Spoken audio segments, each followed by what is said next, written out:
Okey, tuan-tuan dan puan-puan, pihak Rusdia khususnya dan UAM amnya mengalu-alukanlah kedatangan Prof Andy ke bengkel petang ini, dan kita merakamkan jutaan terima kasih lah atas kesudian Prof menerima undangan kita sebagai penceramah pada petang ini. Kita faham Prof sibuk. Saya call Prof itu pun 2-3 kali juga untuk dapatkan tarikh ini.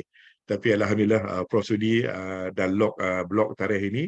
Maka terjadilah kita punya bengkel pada petang ini. Kita amat berharaplah Prof dapat berkongsi pengalaman dengan kita berkaitan dengan pengendalian ODL secara am dan juga pembangunan SIM lah pada petang ini. For your information, Prof, and ladies and gentlemen, UAM itself in the process of developing, as I mentioned earlier, developing postgraduate programs, by ODL.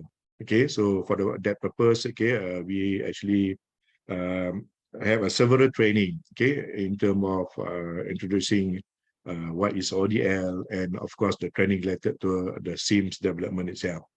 Right? So sebelum saya serahkan sesi ini kepada Prof lah, saya ringkaskan juga sedikit latar belakang Prof. Kalau nak baca tu terlalu panjang, 30 tahun pengalaman, saya rasa pengalaman yang cukup panjang. Tapi saya ringkaskan hari ini. Prof Andy is a Deputy Vice Chancellor from Helps University. So he obtained his PhD in biotechnology, cloning plant. Betul Prof ya? Betul. Bukan calang-calang bidang ya. Dah lain bidang dah ni sekarang ni. Dah jadi ODL dah sekarang ni. Dan saya kira Prof dah mempunyai academic experience more than 30 years lah, almost 30 years. Start from the research officer dan sebagainya. And today Prof highly engaged in the IPL, ODL dan juga merupakan salah seorang panel penilai MKA lah. Today kita amat berbangga lah dengan percayaan Prof dan berterima kasih sekali lagi atas kesudian Prof untuk berkongsi pengalaman dengan kita pada petang inilah. Without further ado, so saya serahkanlah sesi ini kepada Prof. Silakan Prof. Alright, baik. Terima kasih Dr. Hasni Zam, ataupun usually I will call you Zam. And Yes. of course, thank you so much for the mada-mada manis yang diluahkan tadi, your generous introductory remark. And as usual, to start this session, biar saya lafazkan serangkap pantun yang digubal khas untuk lebih kurang 82 peserta dalam pesada maya ini. Usia dan masa beredar sepi, jauh di mata, dekat di hati. Bertemu denganmu, mainan mimpi, pesada maya pengganti diri. Very unfortunate we have to do this through the Zoom platform. How I wish I could be in UUM to share this sesi perkongsian dengan kamu semua. And I was actually in a state of shock when Zam told me there are close to 100. All right, close to 100, meaning there will be more people coming in.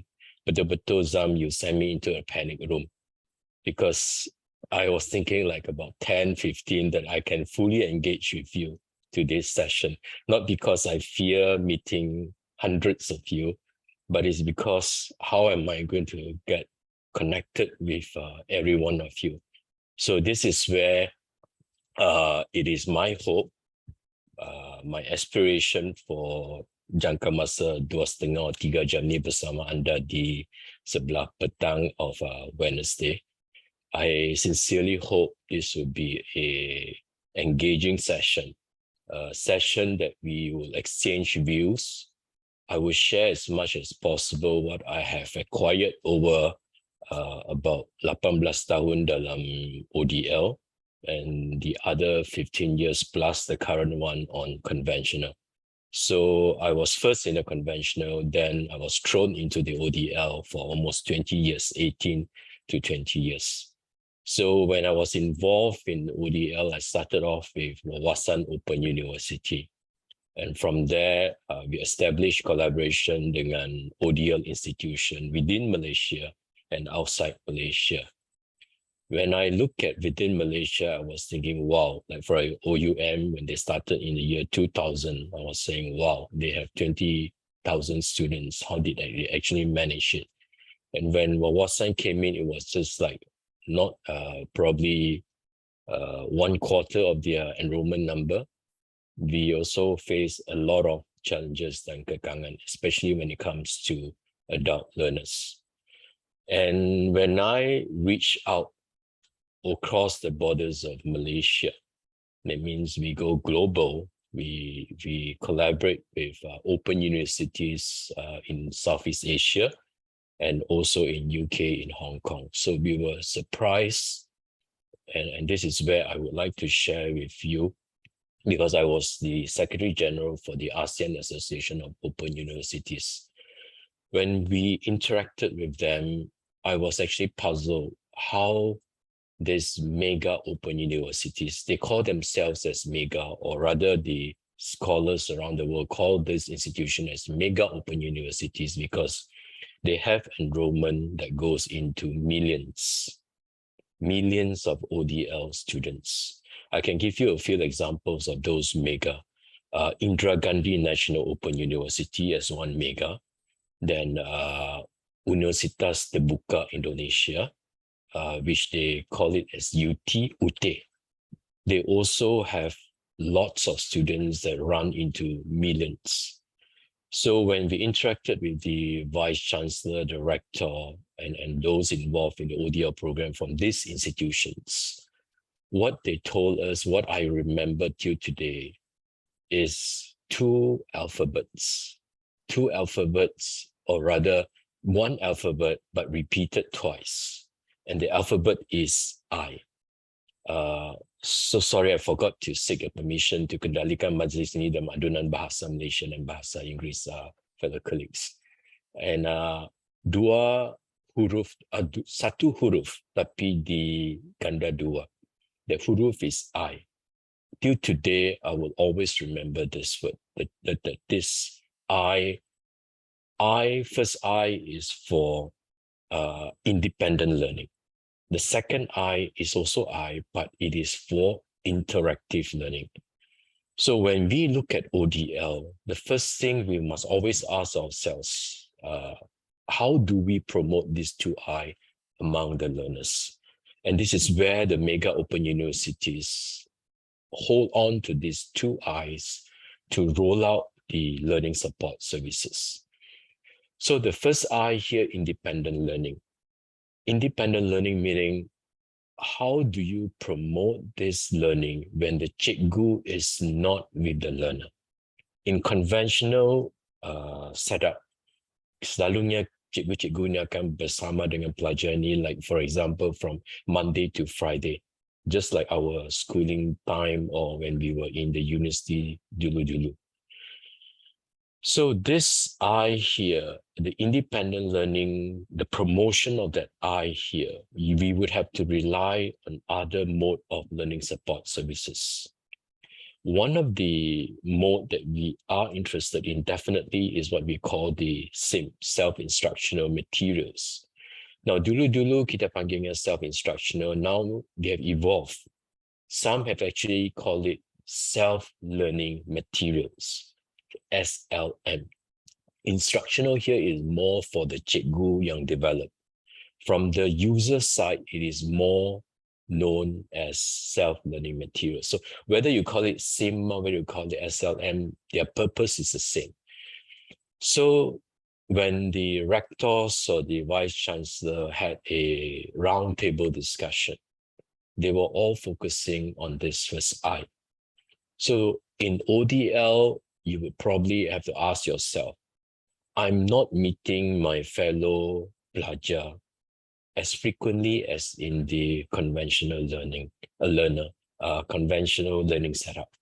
So how do I make sure that independent learning is well supported? How do I make sure that learning occurs when saya sebagai cikgu are not with them? So of course, the saraf tunjang for this is definitely the SIM, self-instructional material. The second one would definitely be your learning management system. Your learning management system is actually the face of the university in the virtual platform. So these these particular independent learning support services that rely mainly on SIM and LMS would actually drive your ODL delivery. So that is what I managed to get until today. The 2 I's here. Okay, so we have gone through the first I. Then the second I is the interactive learning. In the interactive learning, how do you promote?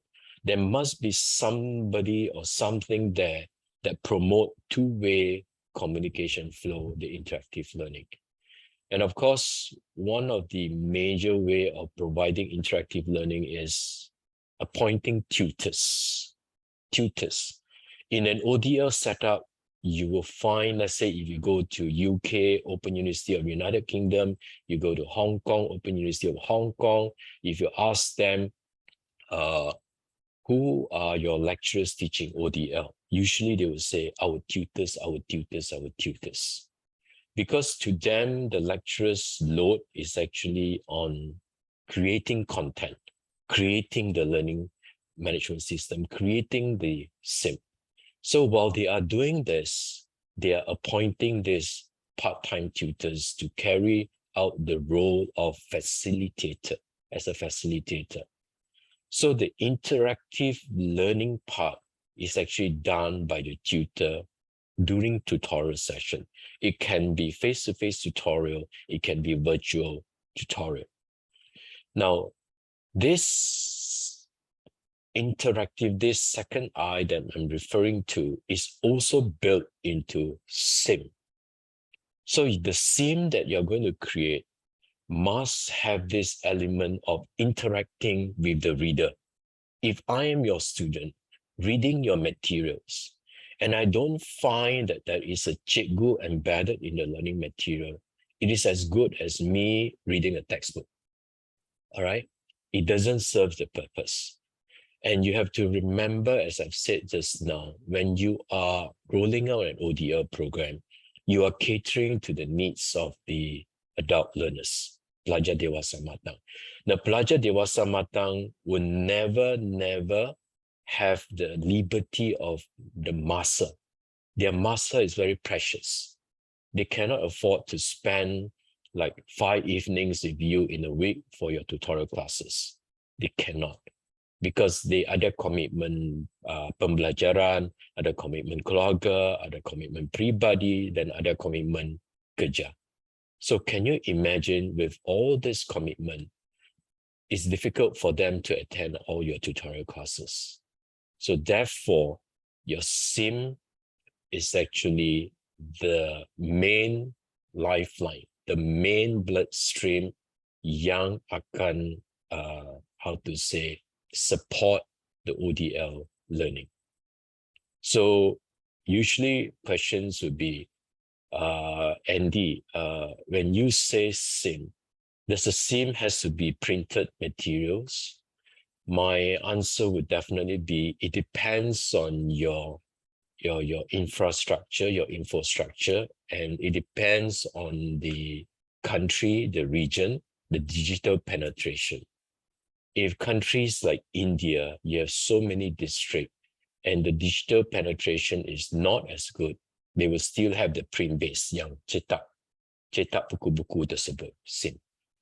In Malaysia, I've interacted with many. I've seen many private universities, even though they are not ODL institutions, but mereka mempunyai kebenaran untuk melaksanakan program ODL, just like UUM.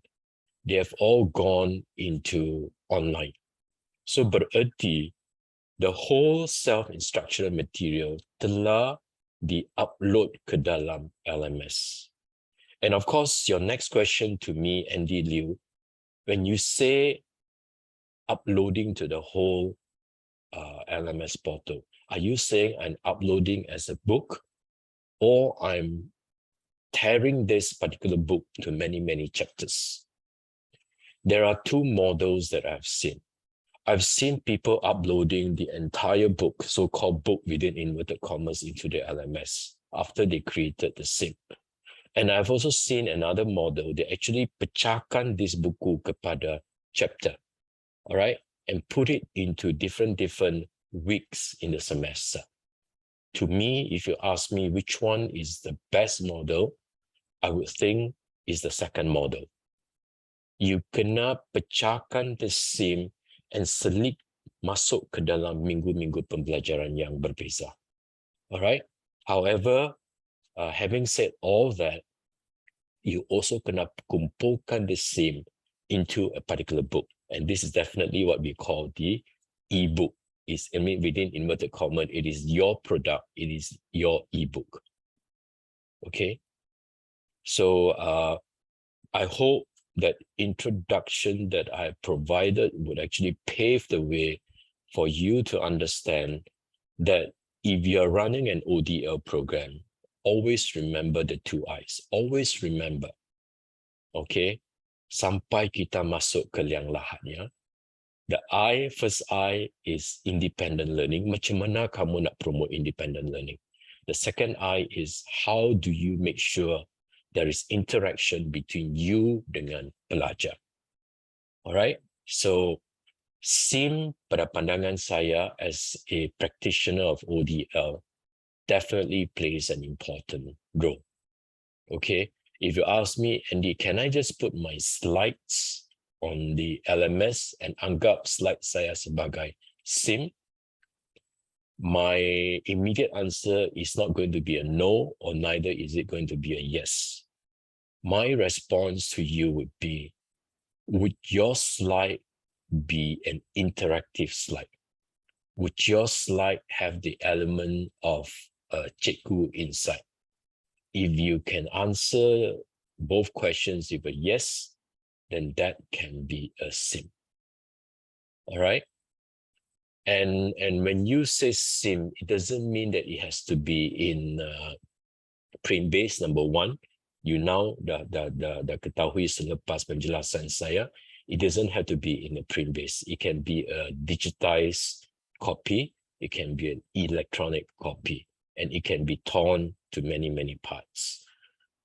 In the past, a lot of the SIM by the open universities are in print-based. And because technology masa itu masih lagi belum begitu maju, not so advanced, they don't infuse a mix of technology ke dalamnya.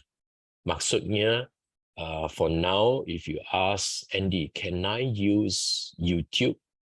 Can I use podcasts? Can I use screencasts? Can I use augmented reality, virtual reality dalam SIM saya sebagai bahan pengajaran? My answer is a big yes. So now you can see when you develop self-instructional materials, it is no longer print-based, no longer text-based. This is something you ought to know. Because I fear sometimes I've come across academics, they have the impression that SIM yang kita sebut ni sebenarnya adalah satu buku yang dicetak dengan banyak teks-teks di dalam. Tidak, no longer would that be. Okay, so any question from anyone out there? There are about probably 91 of you here, including me. Any question?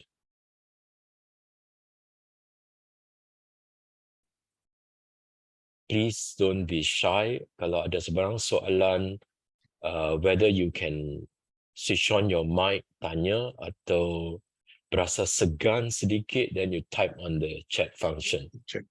Yeah, type on the chat function, and that's where I need your help, Zam, to monitor for me, if boleh, Zam, in case ada soalan di sana. All right. So I hope this introductory part will actually bring us on a common understanding what exactly is SIM. And I don't want you to only focus on SIM, because if you want to do well in the ODL world, you have to look at other learning support services that they must come together. They must come together.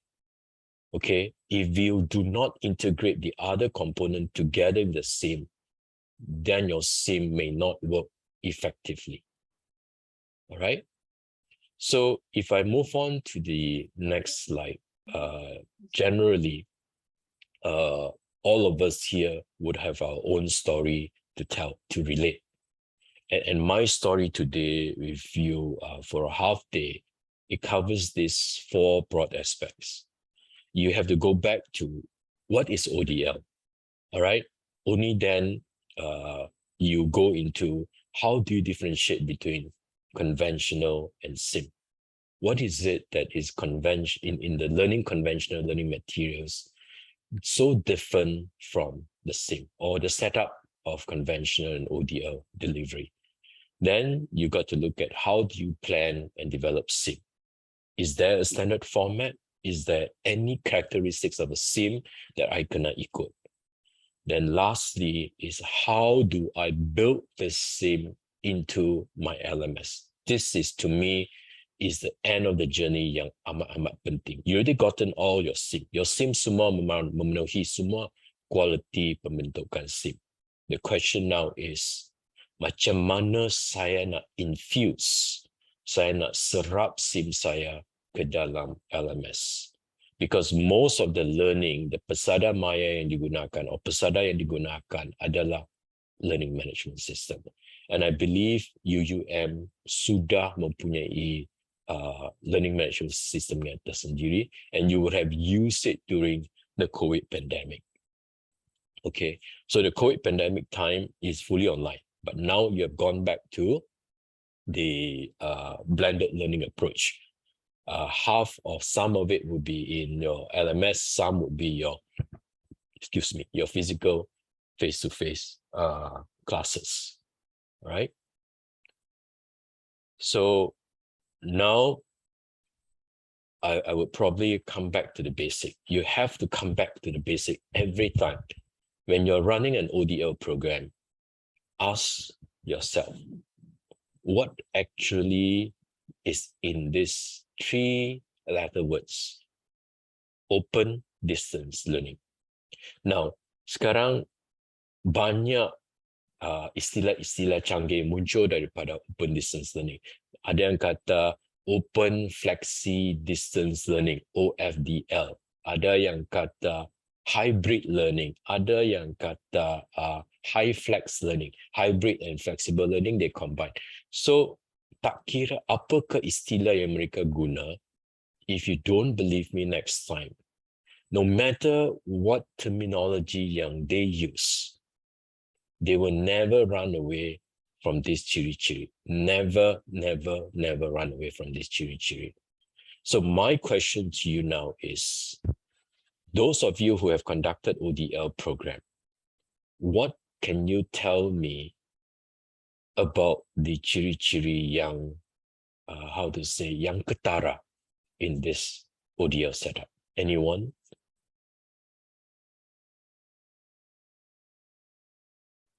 Zam, I bukan nak ambil attendance, but I'm going to call out some names here. Boleh, Prof. Silakan, Prof. Okay, Hanisham. Kalau tak tanya, diam semua, Prof. Yeah, Hanisham.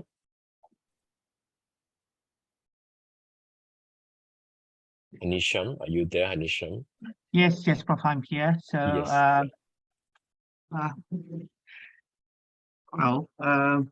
I'm just listening because it's quite new for me. All right. So I hope you could enlighten us much more further on characteristic and tributes, Prof. So I'm taking notes. So Sure. pardon me.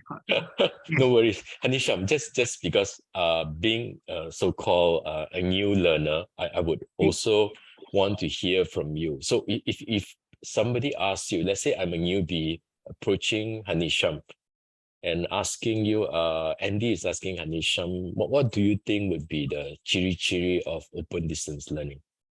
Can you just like try to shortkan satu in your pendapat? Don't worry whether it is right or wrong, Hanisham. It's just... Right.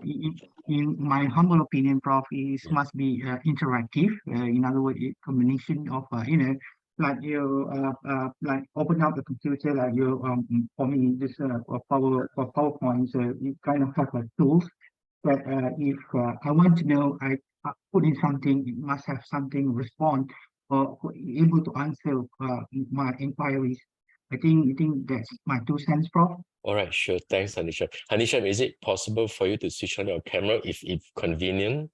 At least I can put, if it's convenient, if it's conducive. Unfortunately, Prof, my computer is coming from the dinosaur ages. I don't attach it with the what called the video cam because it's quite old computer, so Okay, I all only right, have sure, a sure. voice.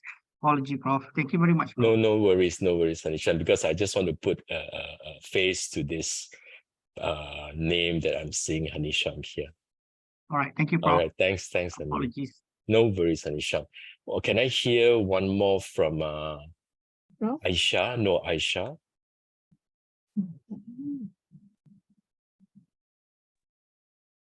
Aisha? Yes, Prof. Hi, Aisha. Hi, Prof. Okay.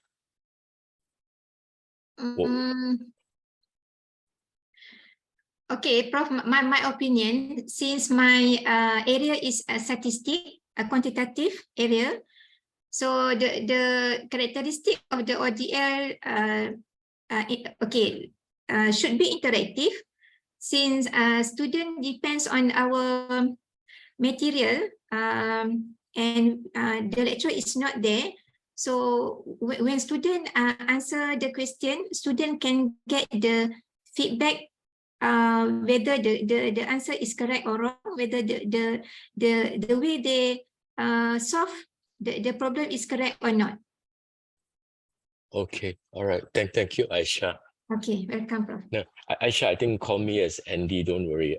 Nisham as well. Every one of us, please address me as Andy because I nak robohkan this benteng komunikasi sekiranya ada. Alright, Okay. lagipun this semua title-title yang ada di depan kita because kita menyandang jawatan tersebut. Alright. One day when we pulang kepada creator tak akan tengok title dah. Okay, so call me Andy. I know sometimes it's because of the mulut, difficult to change. It is. I know all these are out of respect, and I respect you as well. Not that I'm being disrespectful by calling your name. All right. I hope you do understand. Yes, okay. yes. So thank you so much, Aisha and Hanisham. I think what Aisha and Hanisham has mentioned is actually part of the attributes, but let me bring the opinion or the views of Aisha and Hanisham back to the drawing board, Now in ODL, there is always a pemisahan of the pelajar dengan cikgu. There is always a distance, a separation between the cikgu and the pelajar. All right, that's why the D there, the distance, separation of this distance. And because of the separation of distance, you kena pastikan macam mana nak bina jambatan to connect these two. All right, that means the learning. How do you actually link these two so that there is pengajaran and there is pembelajaran? So the main attributes of ODL, always remember this, the D, the center D here, the penjarakan. There is a difference, there's a distance separating these two. So once there's a distance separating these two, how do I bring these two together? And this is where you look at your different mode of learning support services, which is the L. And this L can be your SIM, can be your technology, can be the different media of learning that you use. All right? Okay. And when you use these different media that you're using to bridge them, this is where the interactive comes in. All right. Now, then you will be asking me, Andy, what about the O in front? Okay. The O in front here means open, and this open is actually referring to more on the flexibility. Okay, more on the characteristics of flexibility. And when you run or conduct an ODL program, I really need you to remember one thing. How do I make sure there is the element of flexibility dalam pengendalian khusus and program saya? Macam mana saya nak embed the flexibility element. And this flexibility element bukan saja di permulaan journey of the pelajar, tetapi sepanjang perjalanan pelajar sehingga dia tamat. That is the O. Okay, I give you one example of the beginning of the O. The beginning of the O is kemasukan, right? When saya masuk program pengajian, kalau ikut kaedah konvensional, you have to have a diploma or STPM, barulah kamu boleh mengikuti apa orang kata pengajian ijazah sarjana muda. That is true conventional. Under open, you know, is appel. Okay, so that is the entry point. Then semasa dia masuk dalam sistem kamu, this is where you have that flexibility whereby you organize tutorial classes for them in a semester. You cannot decide. I've told them, I've shared with your colleagues masa in Dorset last week, 7 or 8 of March under the SOG. I say you must have a policy to decide berapa kali tutorial you nak in one semester. Now there are 82 of you in this platform, so many of you from different faculties. If there's so many of you from different faculties, and I would consider there are so many lecturers, and are you going to tell me, Andy, that Hanisham is going to offer 3 tutorial classes, Aisha is going to offer 5 tutorial classes in a semester? If you do that, it will confuse the pelajar. Why when I join Hanisham class, I have 3? Why when I join Aisha's class, I have 5 tutorials? So the policy must make sure you align. Then number 2 is you must have the flexibility whereby you don't force me or made it mandatory for me to attend the tutorial classes. If you tak ada that flexible element, then you will kill me indirectly or silently membunuh saya, perlahan membunuh saya. All right. Then of course, there are other forms of flexibility when it comes to assessment, then at the end of the journey where they become an alumni of the institution. So here is what I'm going to sum up here. Always look at the distance, the separation, and how do you infuse flexibility and using different modes of delivery and learning resources. This is what we call ODL, all right? Now, in the new circular that was given out by MQA in December 2020, this circular now allows you, any faculty in UUM, to offer ODL program even though dia tak ada program dalam conventional. Maksudnya, kalau sebuah program, let's say I give you one example, you nak offer program Master of Data Science. And the Master of Data Science tak pernah offer dalam conventional dan tak ada full accreditation in conventional, pun boleh you offer dah. This is that circular of 29 December telling you the flexibility they're giving to institutions across Malaysia. Now, in this so-called flexibility that they're giving it to all of you, IPTS, you look at the term that I highlighted yellow. I've highlighted 2 very important things that are related to our training today. You must have a unit or a department yang menyelaraskan all things related to ODL, termasuk SIM, termasuk pembangunan SIM. So Zam, if you're around here, is this going to be under your unit or is it going to be decentralized to different faculty? Can anyone? Yeah, Prof. Later we're going to have one dedicated unit under HA. All right. For the time being, so for the time being, a few unit lah yang responsible. Contohnya on the pelarasan itu di bawah HA, di bawah saya. Cuma dalam pembangunan SIM tu masih di bawah UTLC lah. So ada combination of unit lah yang akan responsible untuk SIM itu. So untuk aspek ini, Zam, there are two things that are related to SIM, yeah.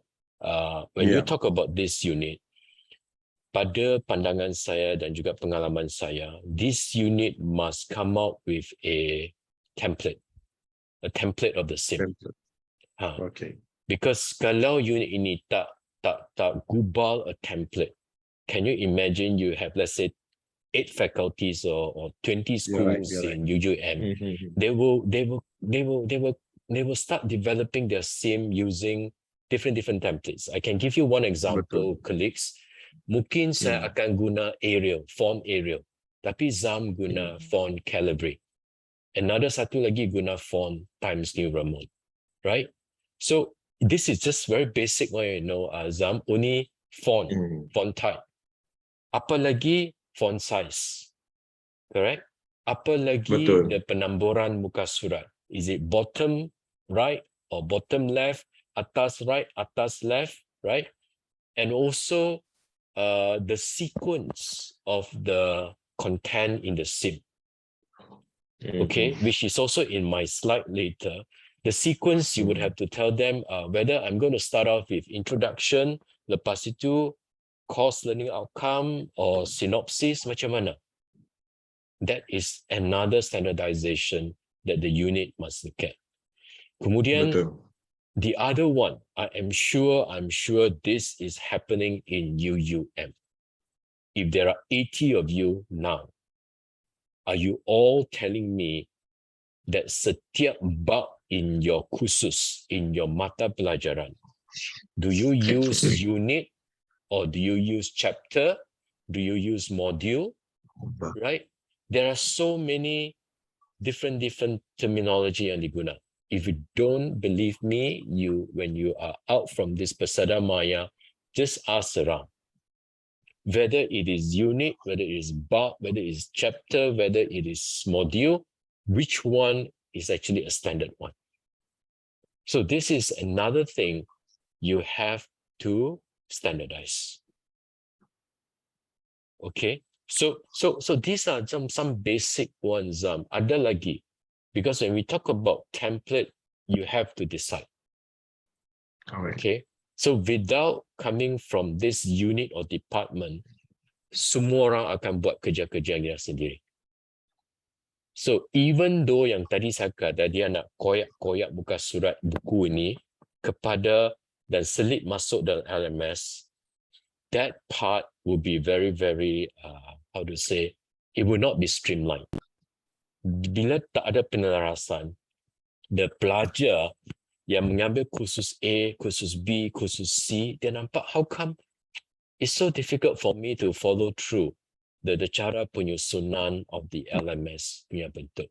So this particular unit, apa nama pun boleh panggil unit ini. You can call it Educational Technology Unit, you can call it ODL Center, you can call it certain universities, they put it under CPD, Continuing Professional Development Center.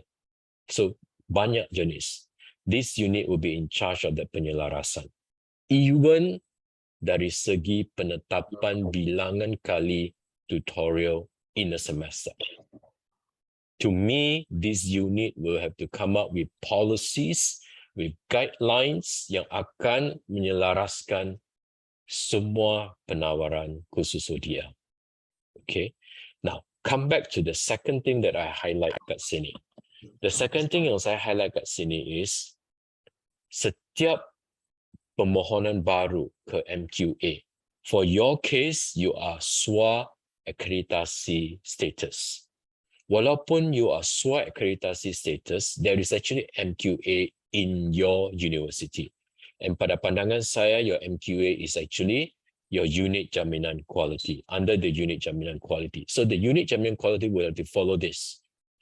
Untuk setiap program baru, the SIM of the first semester mestilah disediakan sebelum permohonan dikemukakan.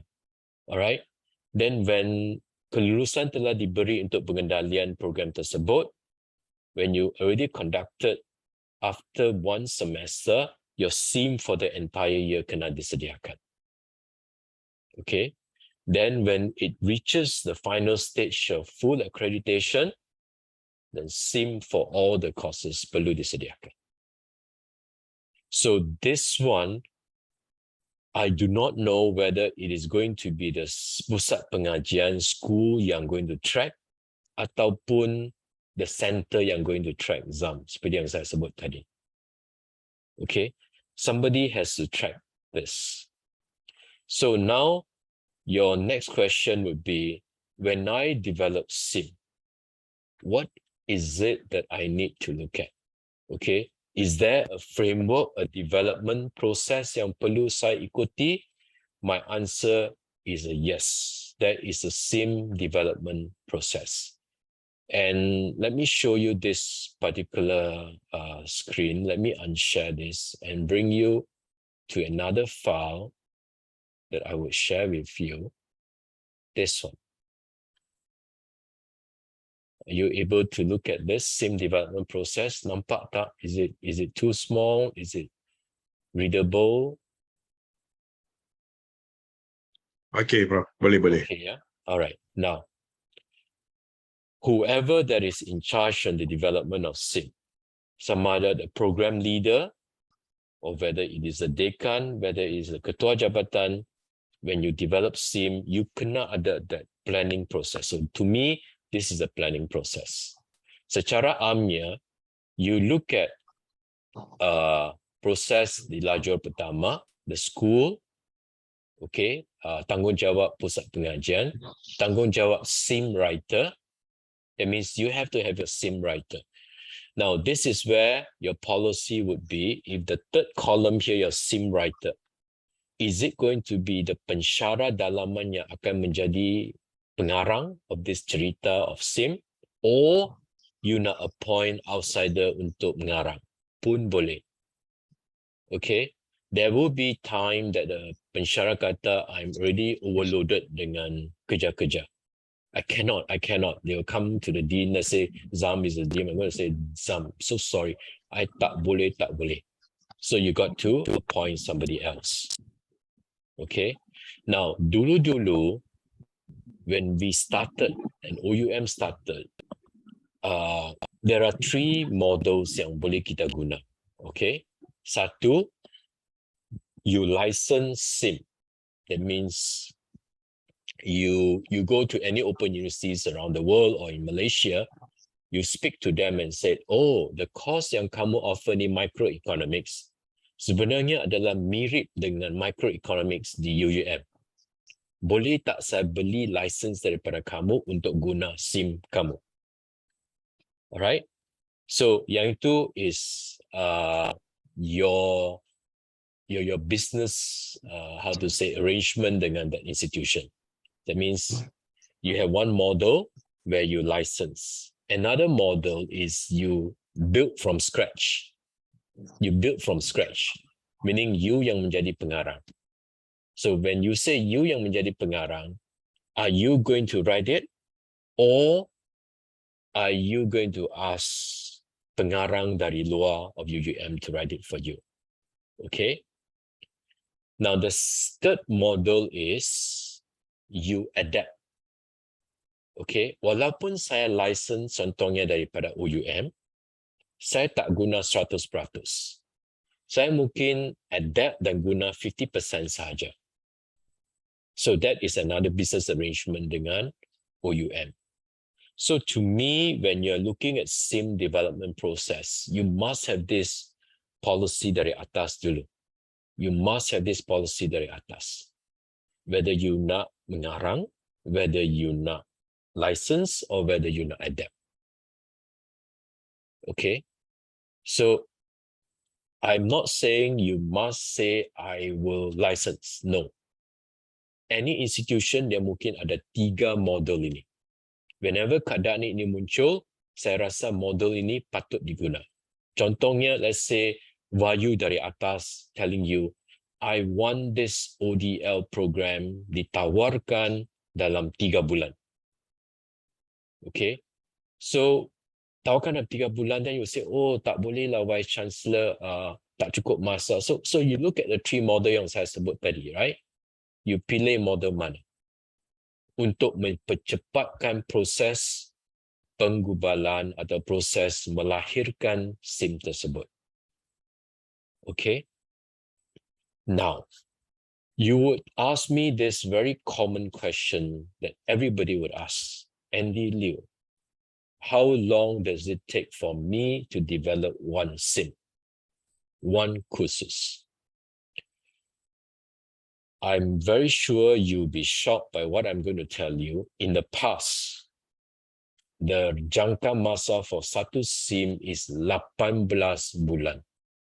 From the time they plan until the time they terbitkan SIM tersebut. It takes them 18 bulan in the past. 18 months is like 1.5 years. To me, if you still guna that yardstick of 1.5 years, you akan ketinggalan zaman. All right? You cannot take 1.5 years anymore. Tak boleh dah. Okay? To me, right now, I've seen a SIM can be developed within 3 to 4 months. 3 to 4 months. And this is where I menyeru kepada kamu semua. When you develop satu SIM, jangan fokus pada seorang pengarang. You use multiple pengarang in one SIM. Okay? Another policy here. When you use multiple pengarang in one SIM, it is very fast. Okay? Now, the next thing you kena ingat would be, for every SIM, you kena at least menyelaraskan berapa bab, berapa unit, berapa modul in one SIM. Imagine Aisha would say, my SIM has 10 chapters. Zam would say, my SIM has 20 chapters. And Andy Liu would say, my SIM has only 5 chapters. You see the vast difference now? Tak boleh. You have to try to selaraskan, meaning there is a very short julat, probably 8 to 10. Right? Probably 8 to 10 chapters. First thing, you must selaraskan penggunaan chapter, module, unit, or bab, yeah? You selaraskan. So whether it is 8 to 10 modules or 8 to 10 chapters. Clear? Number one. Any more question from the rest? So this is talking about the process of development, okay? Because you are the course coordinator. You are the course coordinator yang akan coordinate the whole thing. So you must know macam mana nak develop the course. Because I'm very sure out of this 70 over of you here, you are not only looking at one course, you are looking at multiple courses. All right? Any question here? Ibnu? Dr. Andy? Yes. Rashdan here. Hi, Rashdan. Okay, I have a few questions pertaining to the SIM development process. All right, currently we are going to be developed, for ODL, for the Master of Science Management. All right, that program currently been running conventionally. Okay, and there are about 14 papers or subjects that been offered. Okay, let's say I take one subject, strategic management. Okay, in the conventional, it have about 10 chapters or 10 units. So in this case, for the SIM, we need to follow exactly what been taught in the conventional, is stated in the conventional on the syllabus, or we can change it, or we need to follow it. Okay, okay. Yeah. Maybe I address your first question here. The first response to your question would be, as long as whatever changes that you make, your alignment to the CLO is still there. Okay. As long as you are showing constructive alignment. All right. All If right. your content, your teaching, your assessment still aligned to your CLO, tak jadi masalah. All right. So your second question, Rashdan? Okay. You did mention in the previous slide, okay, on the yellow one, Yes. okay, you did mention about okay, in terms of we need to send it to must get a PA, isn't it? Definitely Yes. Yes. Betul. So why developing on this? We need to prepare a COPA, isn't it? Yes, correct. All right. Betul. So you did mention that we need at least must finish for the First one semester. First First semester. semester. Yes. So that's the requirement, isn't it? Yes, betul. All right. So which means that you kata you nak offer your Master of Science tu, Okay. when you submit to your QA punya badan in UUM, Okay. you must submit bersekali dengan 3 SIM tersebut. Okay. Ah. All right. Any more question, Rashdan? So who are going to, okay. I don't know whether this question is right. Never mind. We just Okay, normally the COPA, I don't know at the university or at the higher institution. So who are going to develop this, Mr. Andy? the So is it COPA would be the program leader. program leader? Yes. All right. Program leader dengan bantuan the anak-anak buah for the different okay. subjects. So Dr. Rashdan tak nak tunjuk muka ke Dr. Rashdan? sorry. I ingatkan macam sorry. Hasnizam tadi the camera, I ingatkan. Jadi Dr. Rashdan orang Penang juga. Alright. Oh, orang Penang. Okay. Ya, Rashdan, sorry. Balik pulau yang Ada lagi tadi. soalan? Oh, balik pulau. Okay, saya Alright. Tanjung. saya tak Okay. So we need to follow like seven part in the COPA, isn't it? Right, betul. Alright. Okay, that's for the time being of my question, Tendi. Alright. Oh, okay. Baik. Great. Yang lain-lain sebelum Prof. Andy proceed, kalau ada soalan silakan. Hi, Prof. Dengan segan-segan. Hi. Ya. Got a question. This is Faizahani from School of Education. Is your camera workable or keadaan mengizinkan? Oh, okay. I thought. Hang on. Let me just. There I am. Hi. Hai, tapi masih dalam kegelapan. Okay, hang on. Oh, okay. Let me just try to. Okay, can you see me now? Yes. Alright. Oh, I thought you were saying that let me perbetulkan my tudung first. Oh. Okay. Now with the module, is it possible for us to have sub-modules under one module, especially Yes, those topics which are a bit lengthy? betul, boleh. So Boleh. this is where Faiza, remember just now I was telling Zam, there must be a policy. Let's say you will call it as module, okay? The main one is module. Then how many level di bawahnya? Sama ada you nak satu sub level sahaja atau you benarkan sampai maximum 2 sub level. Okay. So yang itu kena selaraskan. Kalau tak, imagine Andy Liu pandai-pandai ada 5 sub level under the first level. Because we have started with our same, but we were just writing it without guidance. So you must have this peraturan in place to make sure we guide everyone, putting everyone on the same page lah, Faiza. Yeah, true. Okay, Yeah. thank you so much. You're welcome. Any more question? So Soalan? soalan lain?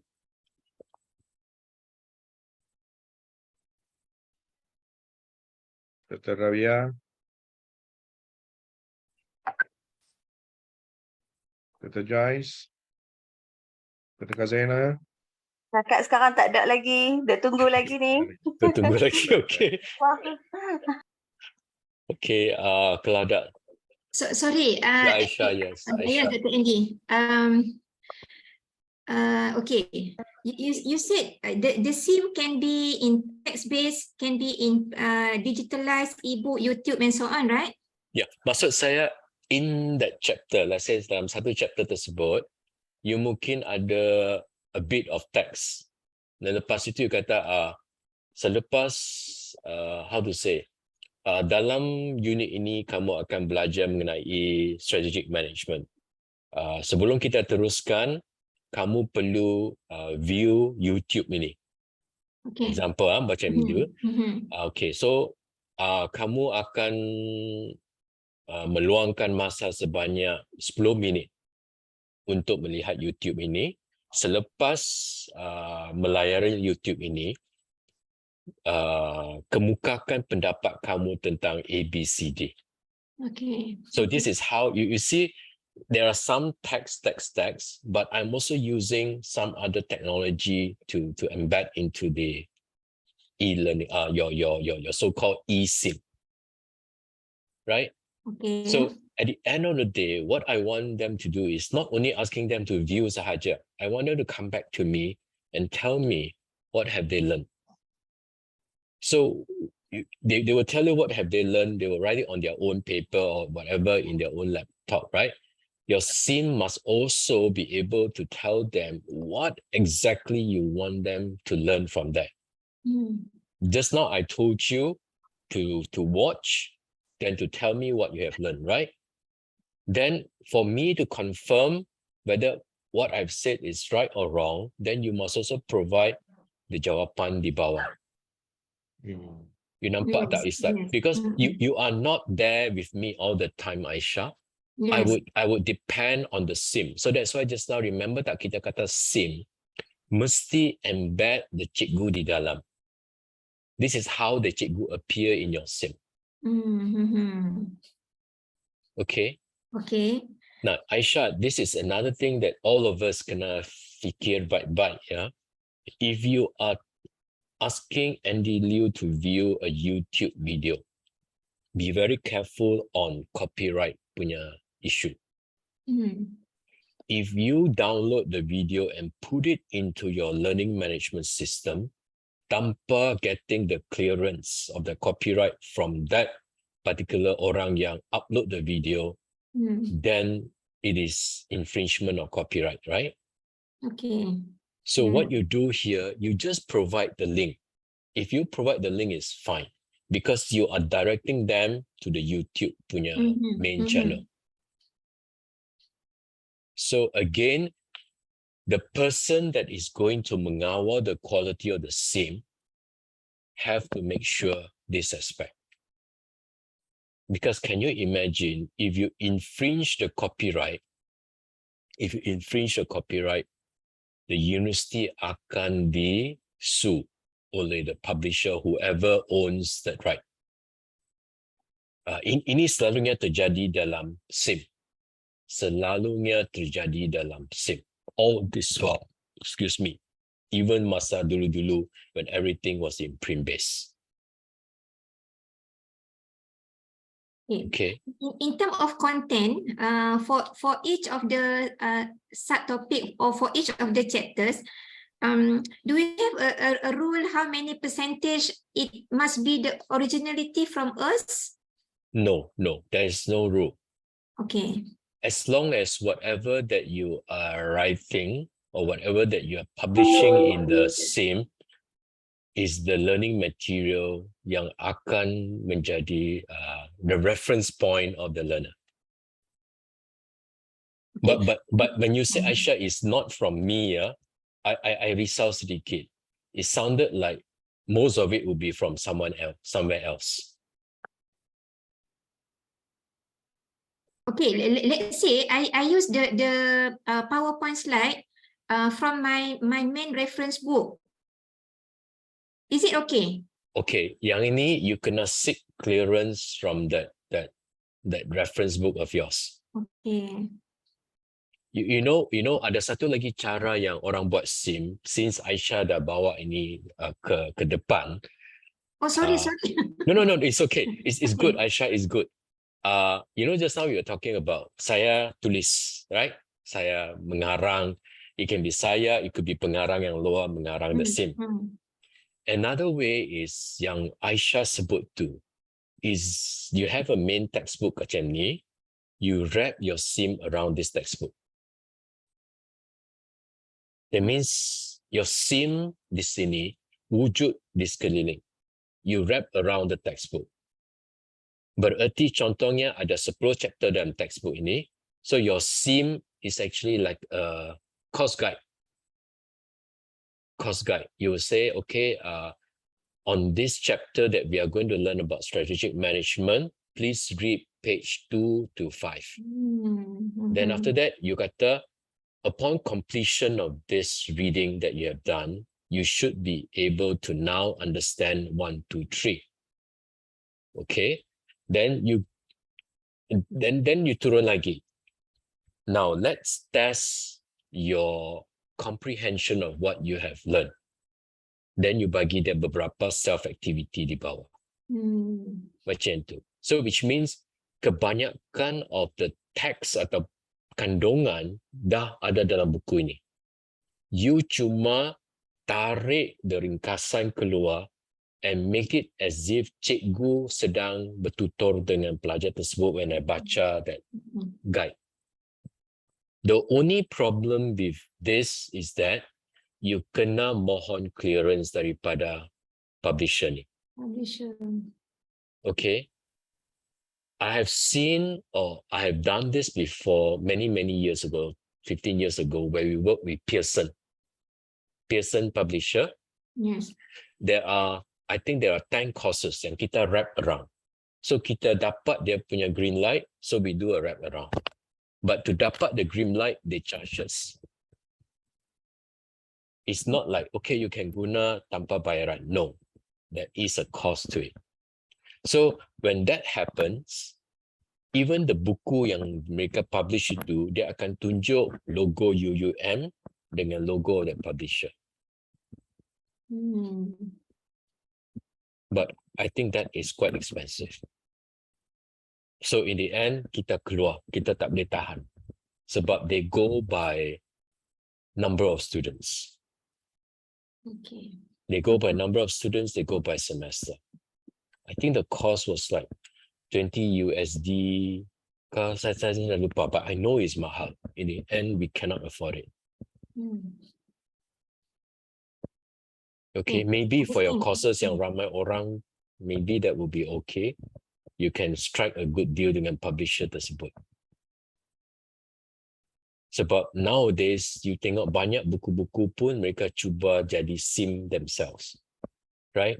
The way they write it is not like satu hala punya saluran maklumat. It's dua hala. When you read it, it's like, oh, cikgu ni cakap, dia cakap macam ni, saya cakap macam tu. Okay.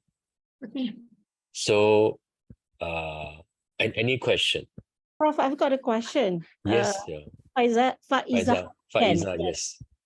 Okay, you mentioned about the presence of us in our module. Yes. Does it have to be, because the examples that you've given us is as if every time there's an activity going on or there's a reading that takes place, they have to come back to us. So I'm asking, like, how much presence do we have to have in our module? Is it 100% or is it 80%? It doesn't have to be. No.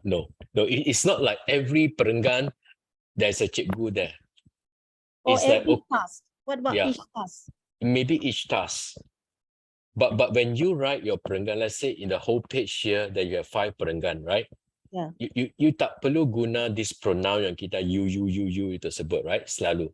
Tak payah setiap line kata you have to do this, upon reading this, make sure you tak perlu. Occasionally you kena kembali and tarik perhatian mereka kembali. That's all. You don't want them to float away.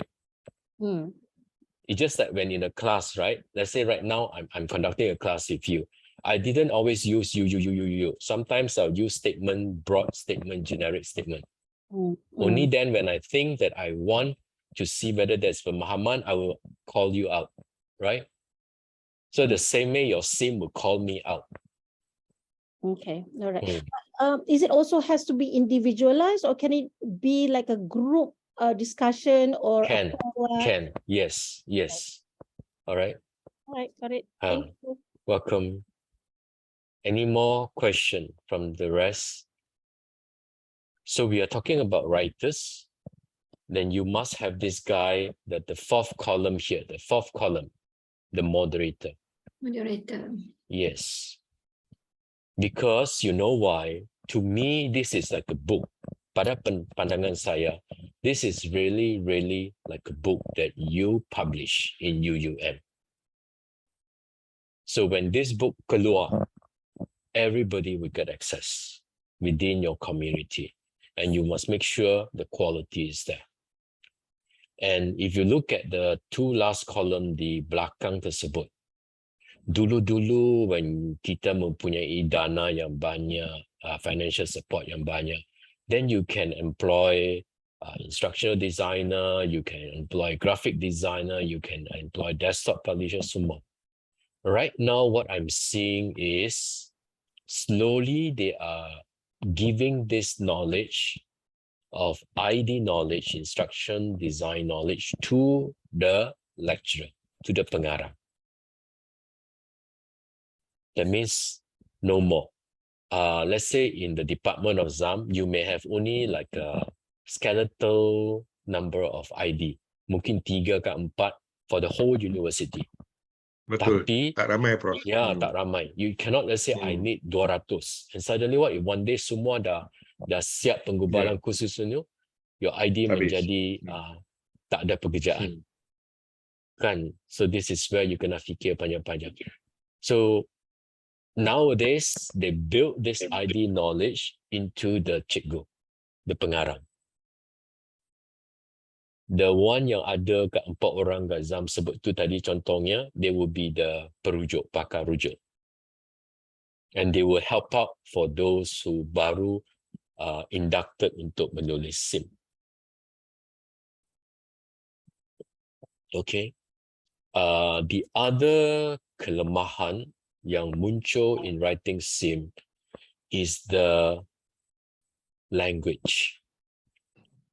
Whether it is bahasa or whether it is English, you kena hati-hati dengan language tersebut. Otherwise, if it goes out to the outside world, or let's say outside community of UUM, they will then sort out the quality of your materials.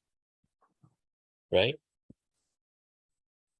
So be very careful. Siapa yang akan menjadi so-called editor to make sure the kesilapan grammar, kesilapan vocabulary adalah minimal sangat.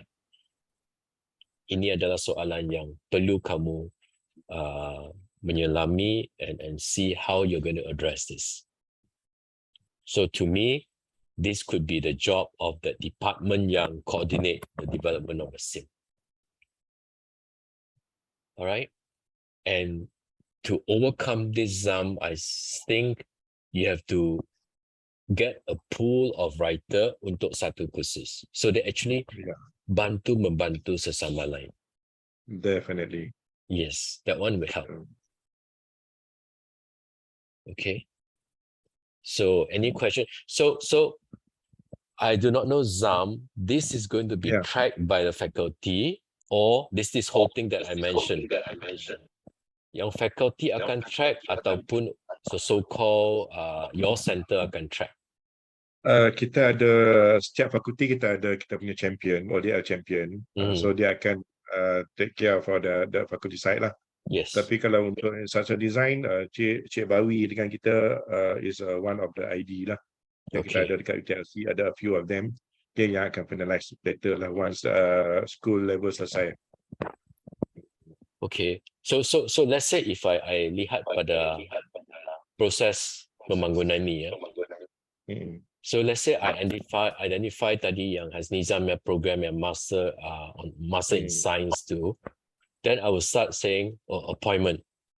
Untuk semua kursus ini, you name siapakah pengarang dan all this thing have to be rolled out. That means you nak semua standardize. You tak nak sampai semester kedua dan duk tanya siapakah yang akan mengarang ni, siapakah yang akan jadi moderator, tak nak. So this appointment process kena buat terlebih dahulu. Dan lepas itu, you dah appoint siapa-siapa yang jadi ni, then the question now is training. Correct? Yes, Aki. Yes, my name is Awanis. Awanis. Your video boleh on tak, Awanis? Okay, I will try to on my video. Okay, I have a question lah. I would like to clarify with you. For ODL ni, perlukah kita ikut sebiji for our apa orang kata, our original program tu? Contohnya kalau MSc Science Management, dia nak buat ODL. So perlukah kita mengikut struktur yang sama dengan MSc Science Management yang konvensional tu? Okay, my question is the same, nanti lebih kurang sama question tadi. Tak semestinya. But if your perubahan is actually to cater to the needs of the adult learners, then you go ahead, number one. Number two, as long as perubahan kamu tu masih sejajar dengan CLO. Maksudnya your constructive alignment is still there. Then you go ahead. Because like, for example, in satu course awal ni, satu course you have CLO 1. Then you akan tanya sendiri, we will ask ourselves, untuk mencapai CLO 1, apakah tajuk-tajuk dalam kursus tersebut yang akan membantu saya mencapai CLO 1, right?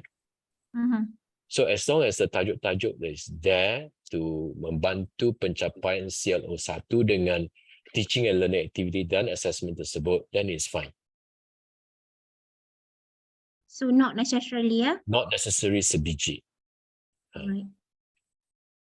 My next question is, okay, for ODL program, okay, for the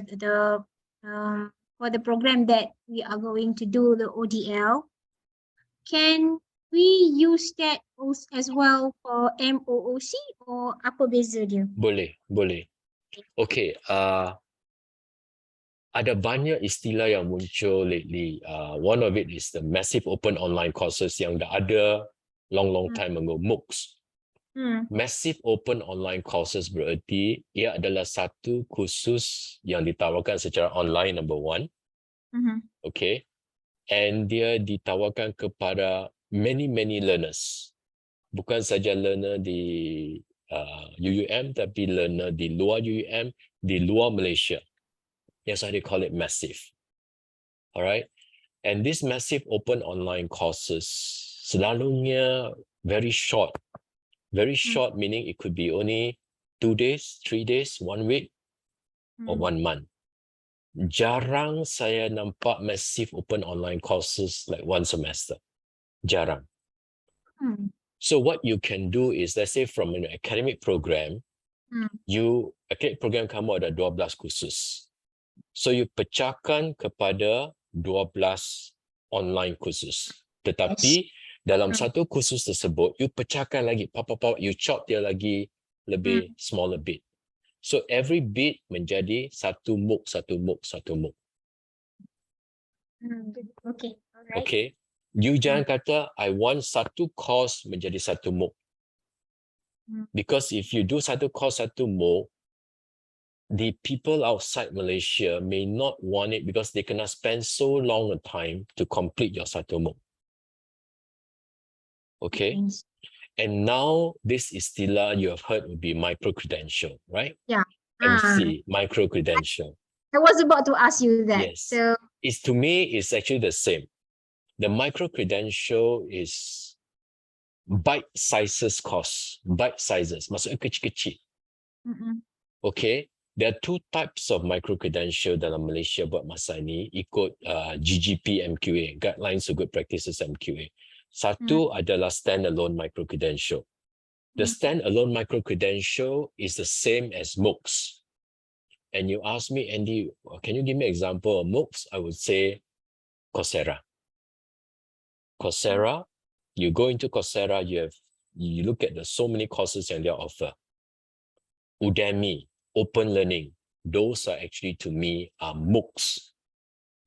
Walaupun dia tak panggil nama mereka sebagai MOOCs. MOOCs is actually a term to refer to yang tadi kata massive online courses. Open online courses. Maksudnya anybody can take it. Tak ada kelayakan masuk untuk buat MOOCs. The same way goes to micro-credential. Standalone, micro-credential, bite-size, kecil-kecil, which mirip MOOCs. The other one is unbundling from your academic program. Like you say, if you have a master with 12 kursus, then you tawarkannya sebagai 12 micro-credential. So when Andy Liu sees that in UUM, Andy Liu will say, oh, I want to register for the first micro-credential from Awani. That means saya tak commit. When I register with you, saya tak commit to do a master program. Saya hanya register for that course. Awani, understand? So I pun macam pegang satu basket, saya pun collect. Macam saya collect sebiji telur, here sebiji telur, there sebiji telur, right? So I kumpulkan. By the time I rasa, oh, I almost collected all the 12 courses from Awani program. I will go back to Awani and ask, Awani, can I now mohon untuk ijazah sarjana daripada 12 kursus yang saya telah buat? Then Awani will say yes. Tetapi Awani will say, Andy Liu, I want you to fulfill my entry requirement dulu. Because kalau tak memenuhi kelayakan kemasukan, Andy Liu, saya tak boleh bagi kamu that award of master. That is what we call unbundling micro-credential. Berbeza dengan the standalone one tadi. Okay, for that, another last question. Sorry, Prof, take your time. No worries, Ami. Or what you meant for unbundling micro-credential courses. For example, if Master Science, they have like what you said, like 12 courses. For example, if I want to do research methodology. So based from the syllabus, the conventional syllabus that we have a few chapters. But can I do like this for this ODL, for that particular subject? Can I restructure again the modules, or should I follow the module which is in the conventional research methodology? Can I do that? Okay, my question would be, why are you restructuring? Is it to improve on the delivery? Easier, yes, to improve in terms of the delivery, because So the delivery part you can change, but maybe the content won't change much, right? The content will still be valid, unless it is part of your CQI process to say content yang saya bintangkan dulu tak berapa relevant, tak berapa current, so you nak tukar content dia. That is fine. For example, if I want to combine, combine chapters or topics. Oh, that is fine. That is fine. Okay, it's just how you present it, right? Because the current content is still the same. And I believe, as we said, Awani, as long as the content masih menuju to the pencapaian of the CEO, right? So thank you. You're Thank you, welcome, Prof. Awani. Nasib baik. Kalau tak, I will call you Aki dah. Aki is my Awani squeeze up. Okay. All right, Awani. All right, thank you, Prof. Sama. Any more question? Just interject and come in any point of time, yeah? Now back to this thing here. Zam, again, the orang yang control the pembangunan SIM must prepare this. Okay, for setiap kursus. At least you will know when the kursus akan siap dibina. Kalau tak, can you imagine next semester, let's say next semester bulan Mei, 1st May, the class dah start dah. Tapi bila sampai hujung minggu April, SIM masih tak ada. So who are you going to blame? Definitely, I will go after the person who look at the whole pembangunan. I will ask, when you appoint, when you do training, how much time was given, blah, blah, blah, dan sebagainya, right? So kat sini, kamu nampak tak? The next one is training, then followed by penulisan. Now, jangan follow what I've given here anymore, right? The timing. The timing, you kena adjust it to whatever possible timing that you're looking at. Okay? To me right now, you can even complete writing a module. If you have 5 writers or 4 writers in one module, you can do it within 2 or 2.5 months. Okay. So this one, SIM writing and moderation, this is what you do. All right. Zam, I'll share this file with you later on dengan semua orang nanti. Thank you. All right. Thank you. So sama. Then you have this SIM instructional design.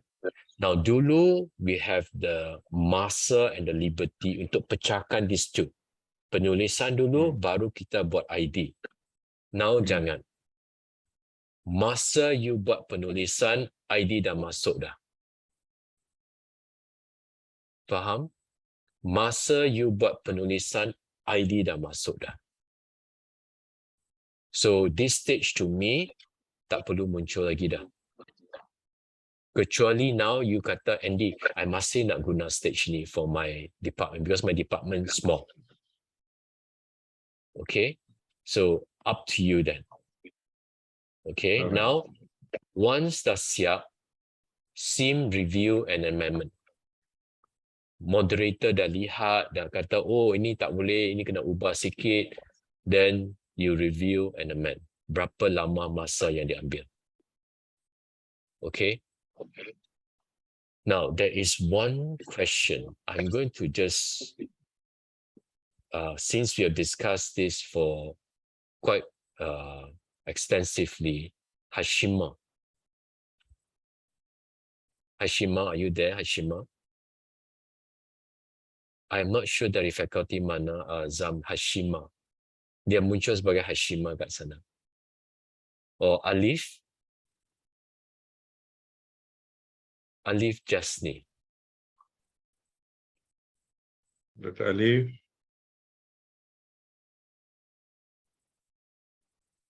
Nur Hidayah.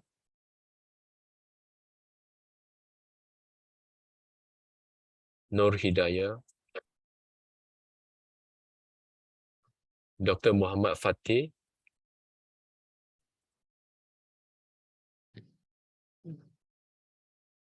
Syuhada.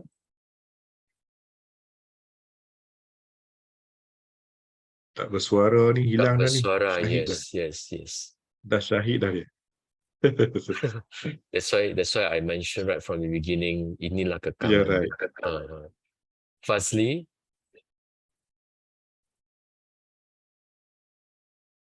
Ataupun terkejut sampai pengsan bila panggil nama.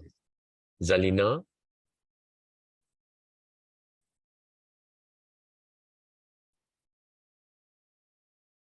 Anyone out there volunteer for me to ask you a question? Sharifuza.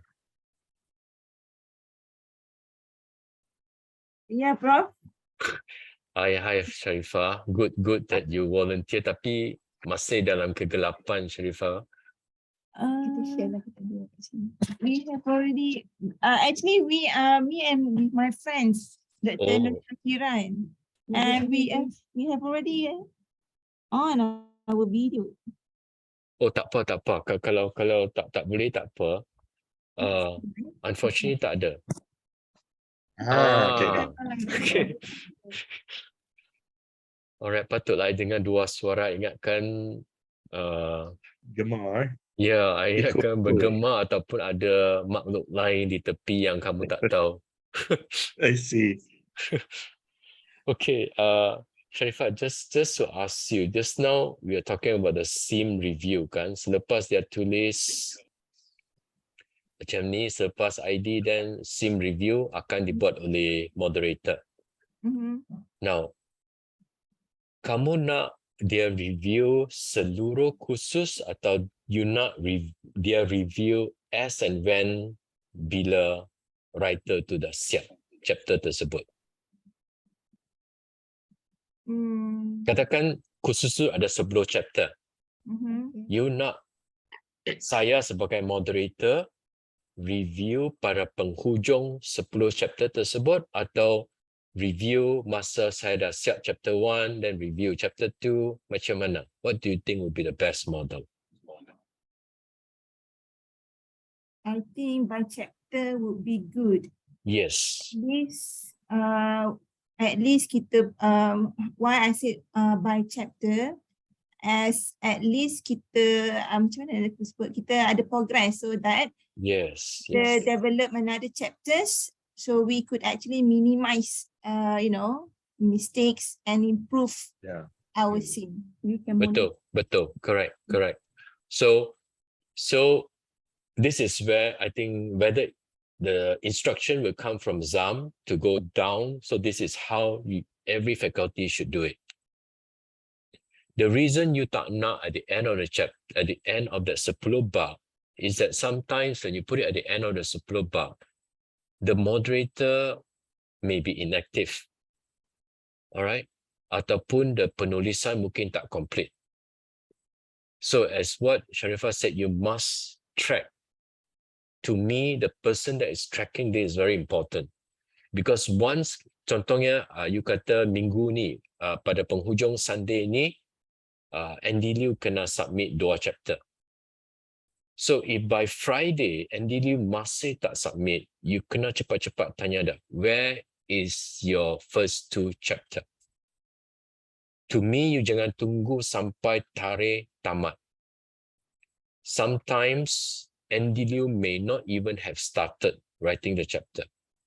So there must be a system to monitor the progress. Kalau UUM can have this digitized, lagi bagus. You work with your IT department, you create satu portal di mana setiap kali mereka finish satu chapter, they upload. Finish satu chapter, upload. Finish satu chapter, upload. And you have timeline to control that. By this timeline, masih tak ada any upload, the system kena prompt the person in charge of the penggubalan and prompt the dekan. Maksudnya, there is a danger, there will be a delay in your sim. Okay, you have to remember this. Ideally, kita mau SIM itu dikeluarkan pada masa mungkin 2 minggu sebelum semester bermula, right? Ideally, kita nak SIM yang complete. Semua dah review, dah telah ditambah byte, complete and upload to LMS 2 minggu sebelum. Okay? Now, however, there will be time. Sometimes, I give you one example yang betul-betul berlaku dalam dunia pembangunan SIM. Pengarang jatuh sakit, pengarang hamil, okay, pengarang tiba-tiba menanggung tugasan yang berat, okay, and pengarang will not have time to continue, but pengarang forgot to inform you, and this is where there is a delay. So for cases yang ada delay, you can allow this ruling. You can allow untuk special cases. If the courses is going to be offered next Monday, you must have at least half of your course content siap sebelum next Monday. Then when you start next Monday, it's only half. That means the other half belum lagi siap. That means you kena percepatkan penggubalan of the other half. And this is what they call dripping, drip, menitis, drip. This is what they call dripping of courses.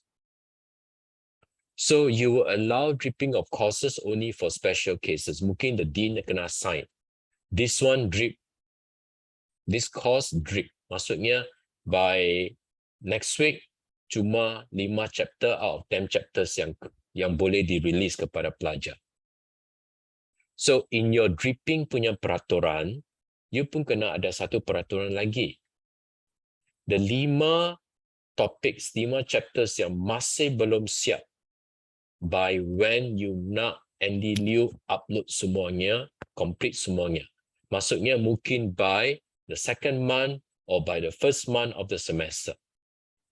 If you don't control the dripping, students will come after you. Students will go to the lecturer or go to the decan or go to this ODL center and say, by now, I masih belum ada that particular learning material. Because ada student yang they are very fast learner, you know. They want to see, walaupun dalam first minggu, they want to see what is in your 6, 7, 8, 9 chapters ready. Right? Okay. So SIM review and then final sign off. Now this is important, Zamp. Whether whoever that is going to sign off, kata SIM tu dah siap, siapa yang kata, let's say I am doing a course on communication skills, SIM on communication skills. Who is going to tell Andy Liu, okay, I sign off, approve. You boleh upload material kamu di LMS dah. Siapa yang akan menurunkan that cap mohon untuk membenarkan Andy Liu upload the material? The decision you have to make. This is a policy decision. Okay.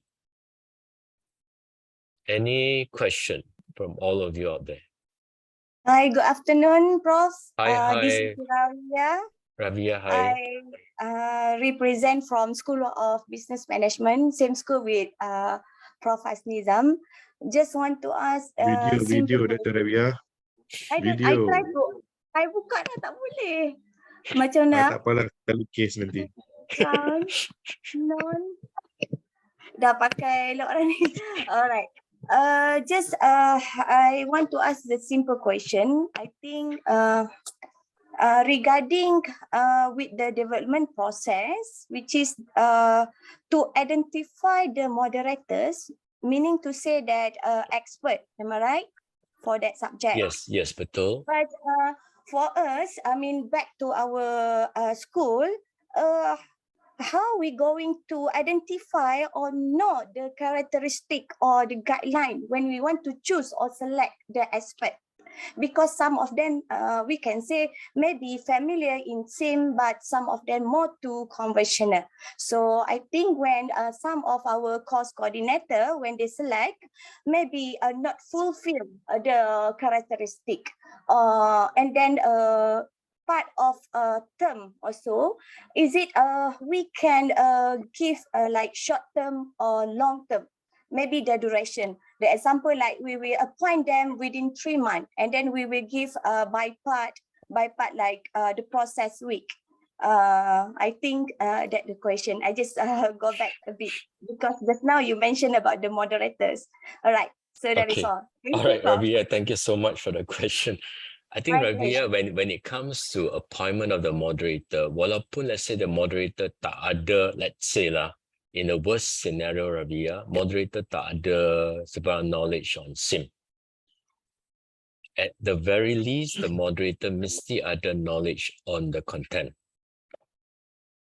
Because when you ask the moderator to look at the SIM, you can actually use the moderator as a, how to say, pelajar rintis, right? Because let's say, Ravia, you appoint Andy Liu as your moderator. Andy Liu has no knowledge on SIM, fine. But when Andy Liu reads it, Andy Liu will tell you, oh, I understand what you're trying to tell me. or I don't understand. I can even give you feedback. But what is important is NDLU must be an SME in that course. Otherwise, no point having NDLU as the moderator. Expert in the field, Prof. Yeah? Yes, in the So field. Subject matter expert. Can it be internal or external reviewer? It can be internal, can be external. All right, great. The same way like your writer pun boleh jadi internal or external. Yes, that another question. Actually, like us, we also expert in one of subject matter, the example like strategic management. So meaning to say that some of university also can appoint us, am I right? Yes, boleh, betul. All right. Okay, thank you, Prof. You're welcome. So back on Ravia question, Zam, the policy is when you appoint orang luar, you need to look at your dollar and sign. Yeah, right. Right? Berapa, let's say for undergraduate degree, dia punya harga honorarium dia lebih rendah daripada master, dan PhD punya Doctor of Business Administration, contohnya DBA, pun lebih tinggi, right? So all this you're going to look at. Are you looking at the level, or are you only looking at orang kata the qualification of the writer? Because kadang-kala they look at qualification of the writer juga. Betul. I'm writing a bachelor degree course content, but I have a PhD, right? Then another person who have only a master also writing the content. So am I going to get less than the master qualified guy? Macam mana? So all these are policies issue. Okay, I'll leave it to your institution to decide. Yeah, right. All right. So nampak saja straightforward, tapi di belakang ada banyak benda yang kena dirancang dan buat. Okay. So I hope this particular Microsoft Word file yang saya tunjuk ni will help you to plan. To me, this planning part is important. Yeah. And the planning part here, you cannot set the tempo piagam pelanggan for everything. Then from there, you will know agak-agak, I'm just saying agak-agak, berapa lama masa yang kamu perlukan untuk develop satu SIM. Clear? Okay, Prof. So once they started writing SIM, contohnya Zam, Ravia dah tulis, Sharifah dah tulis, Avani dah tulis, then you will see whether that time yang kamu, duration yang kamu specify itu orang kata realistic tak? Betul. Kalau tak realistic, you kena expand. Kalau terlalu lama, then you kata, sebenarnya mereka can actually do it in 1 month. So you shrink the 2 months into 1 month. Alright, so macam itu you can plan. Whenever I want to roll out a program, I would take X number of months to develop. So any question up to this point? Prof. Andy, Rashdan Andy. Yeah, Rashdan, yes. Prof, since you are one of the expert or auditor for MQA for this ODL, what's the major problem that you found during you auditing for the program of ODL, especially on the developing the SIM? Thank you. Okay. All right, Rashdan. Quite a number of things. One of which, when it comes to SIM, is there is no proper format. Every faculty, when I see courses coming from faculty A, faculty B, faculty C, pelbagai rupa dan bentuk. Number one. Number two, there is no cikgu embedded in the SIM. That means SIM sebenarnya salah satu kriteria dia mesti self-explanatory. Self-explanatory bermaksud when you write the SIM, it is in a conversational writing style. Bukan macam baca storybook. Tapi that is like what we have all mentioned right from the beginning until now. It's like somebody talking to me. I don't see that in the sim. The second Invisible challenge, teacher, yes. Invisible teacher kat dalam. Invisible. Nombor 3, saya tak jumpa self-activity dalam tu. Self-activity dalam sim. Self-activity ini penting sebab dia macam perentak. Just like tadi, nampak tak saya stop a few times and I ask question? This is when I'm there, you know, I can ask you.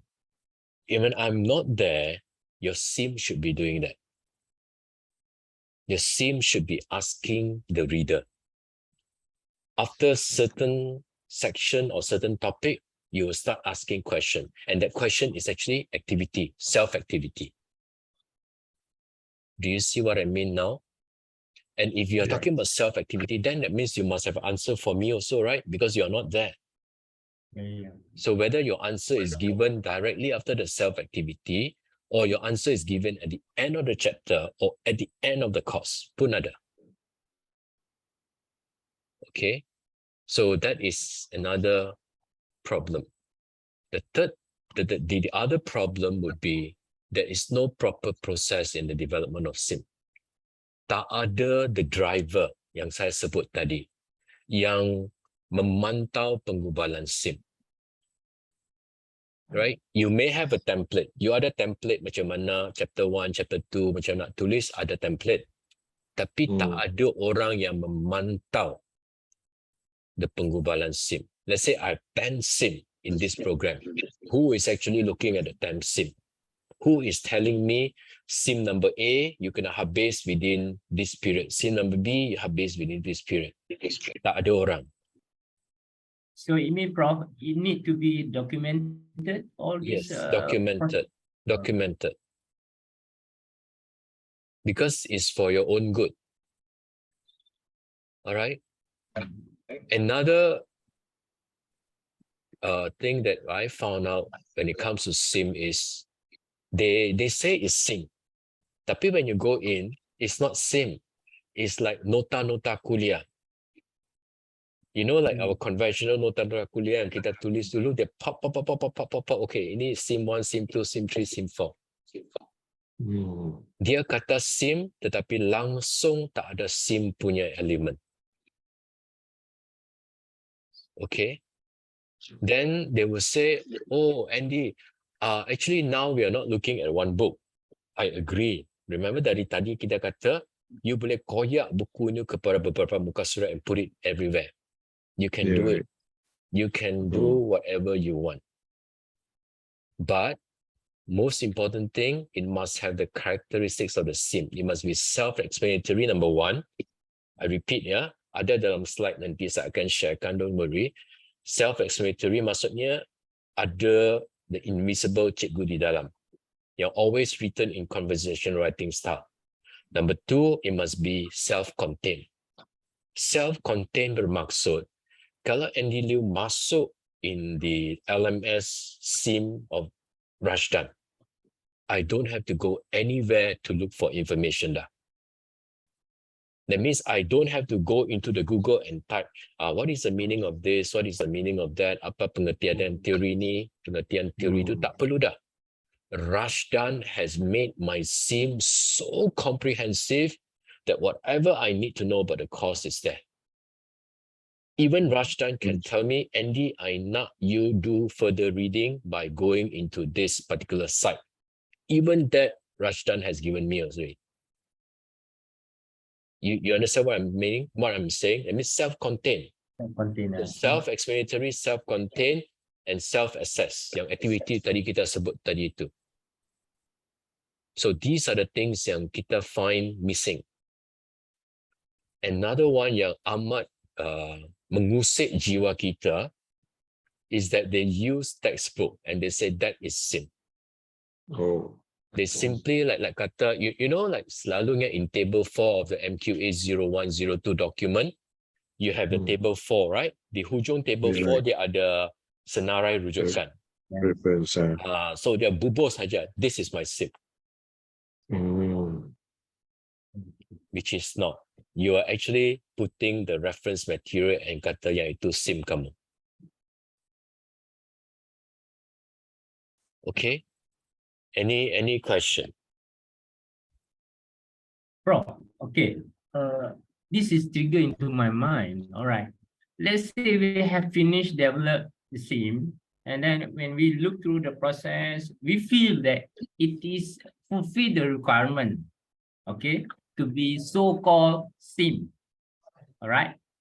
But I'm just wondering when if we might send it to MQA, and then MQA appointed the panel or the auditor, and then it might be, is there any copy of different school of thought on this? Okay, to protect yourself, to protect ourselves, it might be that, it might be nanti satu APP kata, no, ini bukan SIM lah. Then pada pandangan kamu is actually SIM, right? So to me, you kena ada satu checklist yang betul-betul akan mempamerkan the quality of the SIM. You must have a checklist of what a SIM should look like. So with that, you can use that to defend. You can always use that to defend. On what basis you kata saya punya ni bukan SIM, when I actually have all the quality of a SIM kat sini. You understand what I'm saying here? Yes. So I give you one example, Rashdan. Since you're asking this, let me show you, let me share with all of you this particular MS Word, another MS Word, yeah?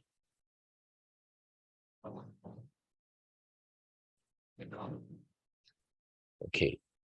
You nampak yang ni tak? Checklist for identifying effective SIM. Okay, you may have a checklist macam ni. Adakah there is clearly defined outcome, learning outcome? Adakah kamu assess? Adakah kamu design the instruction? Maksudnya ID di sini. Have you do sequencing, segmenting? Maksudnya your topics yang kamu present tu, adakah dia ikut sequence atau tiba-tiba yang sukar muncul di atas, kemudian tiba-tiba yang senang punya konsep muncul di bawah. Okay. Then have you prompted the learners to interact with the material? Maksudnya this is the conversational writing style. Do you provide feedback to the learner? Right? Do you provide ways of motivating learners to keep on going in the course? For example, you may write content macam ni. You are now at the beginning of the course. Do not worry.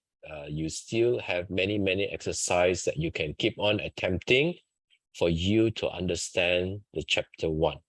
Something like motivation punya benda along the line.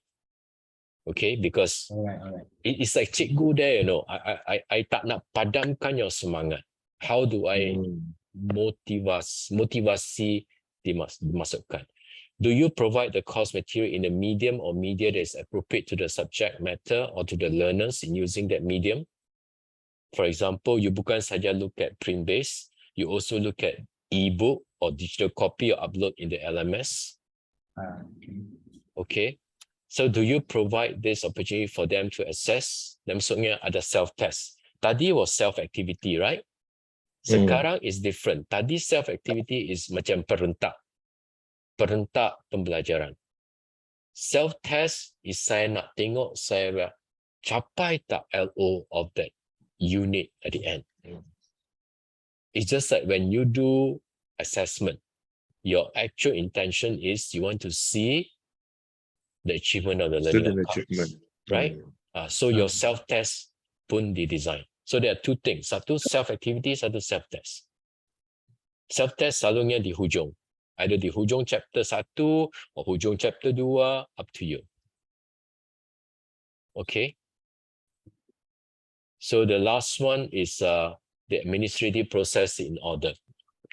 When I say administrative process in order, what I'm trying to tell you here is that, example, do they receive the material melalui LMS? Who do they contact if they have problem in the learning materials, right? Do they know when to submit the assignment? Apakah assignment question yang ada? Itu pun dimasuk dalam SIM, right? Because your SIM is the whole course yang represent the cikgu. So in the whole course, you mungkin ada kata yang continuous assessment saya adalah assignment 1. Then continuous assessment 2 saya adalah case study. Do you have all that? And do you tell me, Andy Leo, when am I supposed to submit my assignment 1? When is my results for assignment 1 released? Do you have all that in your SIM? Okay, then administrative part here would be, you have your SIM in LMS. Definitely, I'm going to have question, isn't it? So where do I direct the question? The question that I'm directing is definitely in your online forum, LMS. You jangan, if you nak create WhatsApp group, okay, you create WhatsApp group. But you jangan sekali-kali turn your WhatsApp group into your LMS. Never. Because if you start putting everyone in WhatsApp group as your LMS, you will lose track of the tracking dah. Correct. Right? Anytime when they want to discuss something in detail about the content, you bawa mereka balik to your online forum. Kata, oh, very good question, Andy Liu. I've actually answered this question from Zam in the online forum. Please refer to that. You can give them the link also. All right. So these to me are the administrative part, the checklist for the administrative process in order. So to me, if you this, you can actually defend why are you saying my SIM is not a good SIM?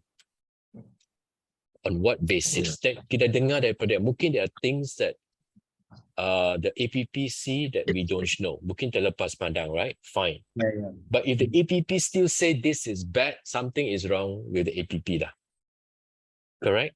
Tak mungkin already. If you follow this checklist, what else are you going to tell me effective SIM? When I can tell you my SIM is self-explanatory, self-contained, self-assessed. Nothing that bulletproof that to me. Right, Rashdan? Okay, Doktor. Ada 10 checklist, Doktor. Take note, Doktor. Kita akan share. Dr. Rasdan orang kuat SBM ni. Oh, okay. Now, there is another one. Other than this checklist, remember kita kata tadi kita nak provide satu template. Okay.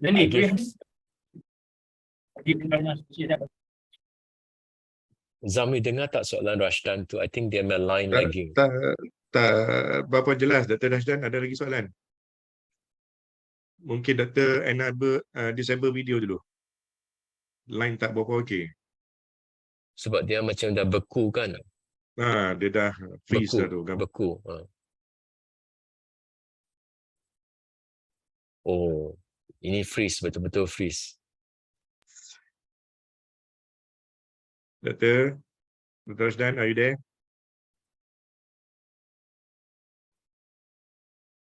Kalau tak, Dr. chat je nanti saya baca. Ya, baik. Ya. Okay, kalau tak ada tak apa, buat masa ini, kita lihat pada this template. Remember kita kata kita kena bina satu template yang akan menjadi sumber rujukan. That means everyone follow almost like this template. I'm just giving you one example. You can ubah this template up to you as long as you have a common template across. Yeah, right.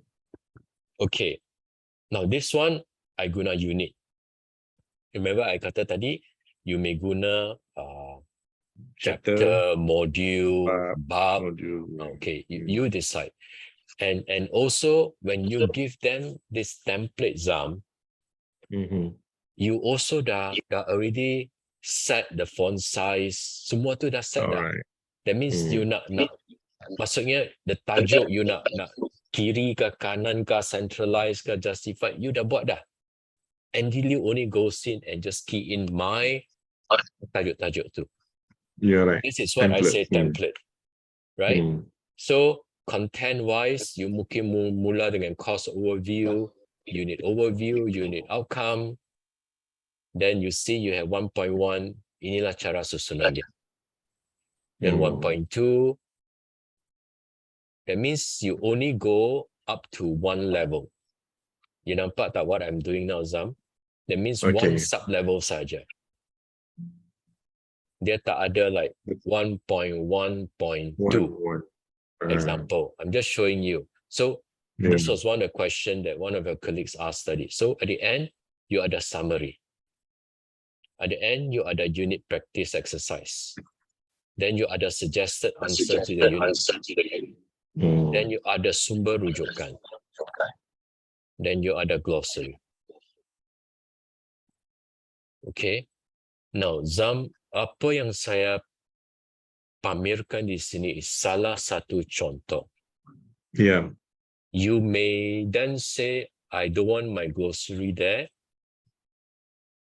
I will want the rest. Pun okay.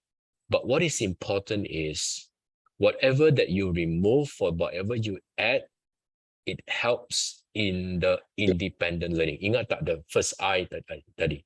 Independent learning. It helps. If you start removing something that doesn't help me to become an independent learner, make sure it is there. Okay, so then you move on lagi, Zam. Then the course overview. This course consists of 5 study units. Sebab di sini ada 5. So dia cerita secara lah. First unit, unit 2, unit 3, unit 4, unit 5. Then secara dia punya CLOs. Ini is like a mukadimah of the front page. Okay. Okay. Then the unit overview. This is actually when it comes to the unit itself, the chapter itself. Right. Tengok. Okay. So you follow macam ni, Zam. You follow macam ni. Yeah. So I go in, I will just isi sahaja. Yeah. Prof, ada tak yang kata tadi tu yang apa nama tu? Self macam ni kata apa tu? Ayat yang macam self-instruct tu. Okay. Okay, nak tengok ya. Yang ni self-explanatory tu. Yang macam ada cikgu. Having understood what play is, let us now examine. Yeah, right. Okay.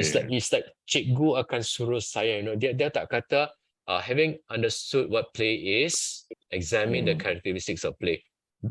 Maksudnya, this ayat is to show you that is an invisible cikgu there. You just imagine kalau saya buang apa yang saya loret di sini pun okay, right? It's still alright. But there is no that apa kata Zam, the interactive nature is not there. Okay, you see contohnya dia. So the same way, Zam, the format, the figure 1.1, dia bubuh kat tepi ke, left ke, you nak guna bold ke. Kena standardize lah. Kena standardize. Ada kalangnya selepas 1.1 dia bubuh semicolon, ada kalangnya dia bubuh sengkang. Right? So you standardize semua. Boleh, bro. Actually kita dah ada template, Prof. Kalau masuk kalau Prof masih ingat kita jumpa di Everly, kita review program undergrad kan. Yes. So dia orang dah quite advanced. So dia dah ada bangunkan SIM. So mungkin kita akan adapt daripada situ lah juga. Adapt. Mungkin let's say you will say I want my master level punya slightly different sedikit. Yeah, right. Definitely, bro. Boleh. Now, nampak ni lagi tak yang dia bawa elemen ini? Zam, nampak tak? So what we can say about the characteristics of play? Dia macam tanya balik dia. Yang ini, can we consider it as a self activity ke ataupun ini bukan activity lagi apa? Bukan. Ini summarize. So dia punya activity macam mana dia self activity? Let me see. Dia mesti ada. Yang self-test tu yang ujung sekali kan, Prof? Kan? Yang ujung sekali, correct. Now, this tadi dia summary of unit 1. Nah, activity unit dia. practice exercise. Ini activity. Oh, ni activity. Tapi yang ini, this is where you decide. You decide whether untuk setiap unit saya nak satu activity atau setiap unit saya nak beberapa activity, whether the activity nak di hujung ke, activity di pertengahan ke, up to you. Then even the answer is given here. Okay. Right, lebih kurang macam tu. Then references ini saya dah buang. Then glossary. Okay. Alright. Okay. So any question on this? Kalau kawan-kawan nak bertanya, silakan daripada skul yang lain, Dr. Adib, Dr. Syahagi, Dr. Zurati. Kalau ada persoalan. Hello, Prof. Ya, Zalina. Zalina, yes. Bila saya tengok the content yang Prof share ni, is there any minimum to maximum pages? And then dari segi sebab bila kita kata sebab macam kami duk buat yang modul conventional module tu kan.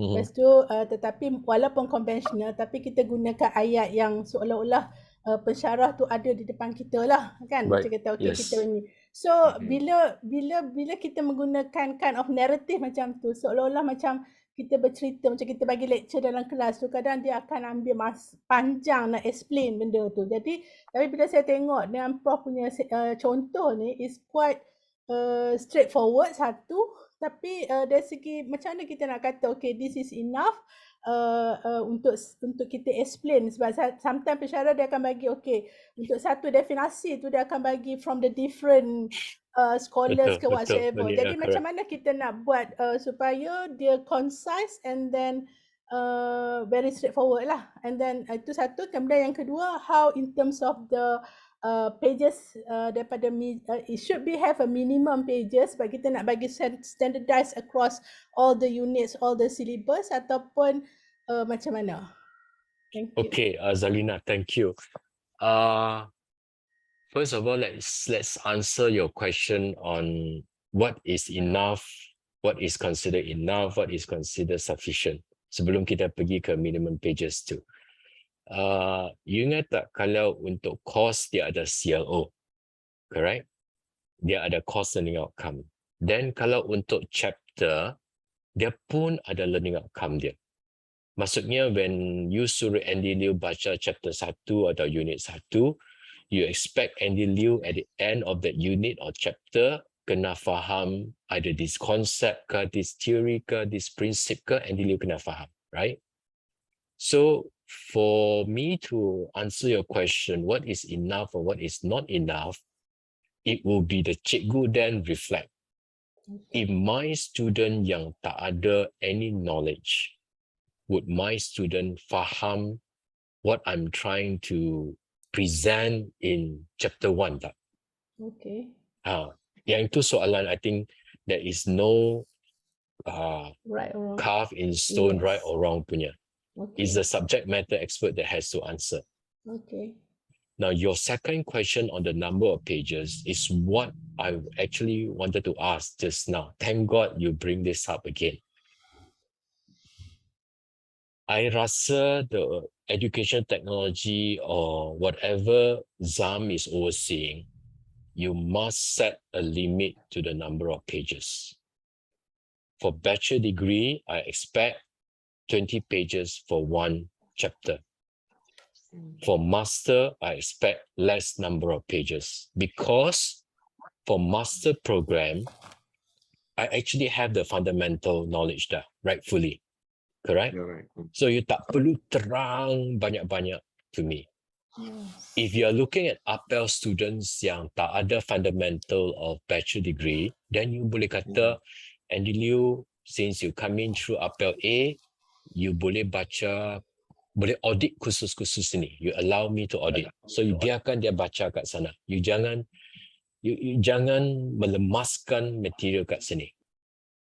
So now the question is, how do I decide the number of pages for bachelor degree and master degree? Number one, the criteria would definitely be lesser. For master would be less pages compared to bachelor degree. Number two, for you to make a good decision, that means your decision must be 20 pages. It is always a range, 15 to 20 pages. So what you do now is you calculate the student learning time. Kalau you bagi saya 100 pages in one course, how much time would I spend one day, assuming saya belajar setiap hari? How much time would I spend? If you're asking me to spend 2 hours for one course for one day, that means something is wrong with your material dah, terlalu panjang. Right? Because you must remember, Andy Liu doesn't only register for one course. Andy Liu may be doing 2-3 courses. So if your one course expect me to spend one day baca your material with the activity dengan semua tu, I spend 2 hours on one course. One day I'll spend 6 hours. I'm working. I only clock out about 5:30, reach home, I have family time, then I only study at 9 or 10. Where am I going to get my 6 hours to study that? So many number of pages. Right? So you have to calculate this based on the student learning time, secara estimate. Buat masa ni, Zalina, I don't remember seeing any standard yang kata it must be 10, it must be 20, it must be 30 pages. Tak ada. Okay. Tak ada. But there is this ruling seems to be yang kebanyakan nak adopt is depending on the number of chapters yang kamu ada. If you have 10 chapters, you may say, I would look at 100 pages, paling maximum for bachelor degree for one semester. You cannot say that every chapter must have 20 pages. Can you imagine, Zalina, you guna chapter, but when I guna unit, I don't have 10 units, I only have 5 units. Yes. So now different, you see or not, Zalina? Yeah. So very bahaya. To me, is that you have to standardize agak-agak berapa chapters, berapa unit, berapa module in that kursus first. Okay. Then you standardize across, like between 15 hingga 20 muka surat for one unit. Okay, thank you. Okay, so roughly macam tu. Okay. Thanks, Zalina, for raising this. Kalau tak, imagine kalau, you definitely have writer later, Zalina, yang sangat suka menulis. Yes, They betul. give you banyak, tebal macam encyclopedia. Zaman-zaman kita dulu tu ada encyclopedia. Yeah. Very stressful. Walaupun saya suka, but saya will get very stressed out sebab saya tak ada masa nak complete pembacaan tu. Okay. Okay, thank you, Prof. Alright, welcome. Any more question from the rest? So don't worry about the slide. The slide actually has points yang kita discuss tadi. Okay, great. Okay. Any more question? Okay, I think I have one question yang mungkin relevant untuk apa yang kita sedang bincang tadi. All this while, kita duk bincang on the context that the SIM macam satu buku, right? So now, saya nak pecahkan SIM ini into like, selit SIM ni into your LMS. That means if you LMS tu ada 14 minggu pembelajaran, whether you pecahkan setiap minggu, you ada satu forum. Second minggu, another forum. Third minggu, another forum. So is your minggu pembelajaran terikat dengan chapter atau tidak? Up to you. You may have 10 chapters of your SIM, then you kata for minggu 1, 2 is chapter 1. minggu 3, 4, chapter 2, 3, 4, whatever you may want to propose. Okay? Now, you remember just now, your SIM just now, dia ada self-activity, correct? Di hujung tu dia ada self-activity. So, when you selit dalam LMS, you bukan selit macam sebuah chapter kat sana dah. When you selit dalam LMS, you mungkin kata, in my chapter 1, these are the kandungan. Then, these are my activity. These are my summary. Do you understand what I'm saying here? That means when we're not putting all, yes, that means when you tear them apart, right? You tear them by unit. Other than that, you also tear the unit by the benda yang ada di dalam. Do you understand what I'm trying to tell you here? That means your koyak tu, benda yang kamu koyak sekarang are at 2 level. Satu, you koyak at the buku level. You koyak kepada 10 unit contohnya. Then you also koyak the satu unit di dalam tu, you koyak banyak cebisan. So when dia appear in LMS, dia appear sebagai satu cebis, satu cebis, satu cebis. Okay? Are you clear onto what I'm trying to relate here? No, okay? Yes, I'm okay. Okay. Okay, can somebody tell me now, you dah buat masa COVID tu, you buat dalam LMS tu. What is it that is in the kandungan of your LMS for Andy Liu yang merupakan pelajar baru yang mengikuti kursus kamu? Can somebody sacrifice and tell me, if I go into your LMS on the kursus yang kamu ngajar, forget about ODL, ya, what can I see in your LMS?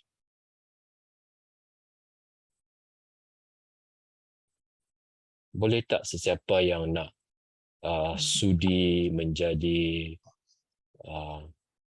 orang kata scapegoat dalam bahasa Inggeris untuk dikorbankan? Dr. Fajar ada lagi? Dr. Fajar ada? Tak ada dah. Ya, saya ada, Prof. Saya ada. Okay. Boleh, Dr. Untuk apa ni? Bila scapegoat apa, Prof? Takut pula dah. Oh tak, Dr. Fajar. Contohnya, Fajar dah mengajar pelajar konvensional. And Fajar pun dah guna LMS untuk pembelajaran online learning tu. So bila saya masuk ke LMS itu, apa yang saya akan nampak dalam landing page of your kursus yang kamu mengajar? Okay, yang pertama mungkin outline, Prof. Maybe the course outline. Okay, Dr. Fajar, boleh tak kamu access your LMS dan share dengan semua? Oh my God. Ataupun anyone that can access your LMS, you share, then from here we look at what can be improved or what are the good practices yang kamu dah buat. Because this is where your ODL dengan SIM will work together. Some out of this, so many people here, who do you think will be able to, Azam? Ada volunteer?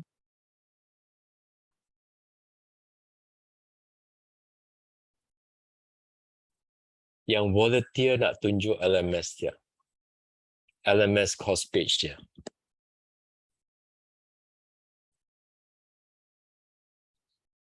Fajar, are you still there, Fajar? Or are you searching, or are you dah pitam? Yes, lakukan pitam, Bro. Dah pengsan berdiri dah rasanya. Professor, maybe you can find other... Avani, sorry, don't worry, Fajar. Avani, Aisyah, Sharifuza, sorry. Zalina, sudi berkongsi dengan seluruh dunia ke, atau seram, serik, whatever feeling that is inside? Your LMS page of a course. Yes, I dengar suara lantang. Saya Awanis. Ya, Awanis, okay. Prof nak tengok apa? Online learning? Ya, your LMS punya page. LMS, alright. A course yang kamu mengajar. Sekejap Prof, saya nak fikir macam mana nak. You boleh share, saya stop share, you boleh share. Pilih saya lah pula. Sekejap. Sekejap Prof. Okey, saya tengah ni lah. Sekejap. Kat mana gila? Online learning. Aduh. Oh, yo. Sekejap.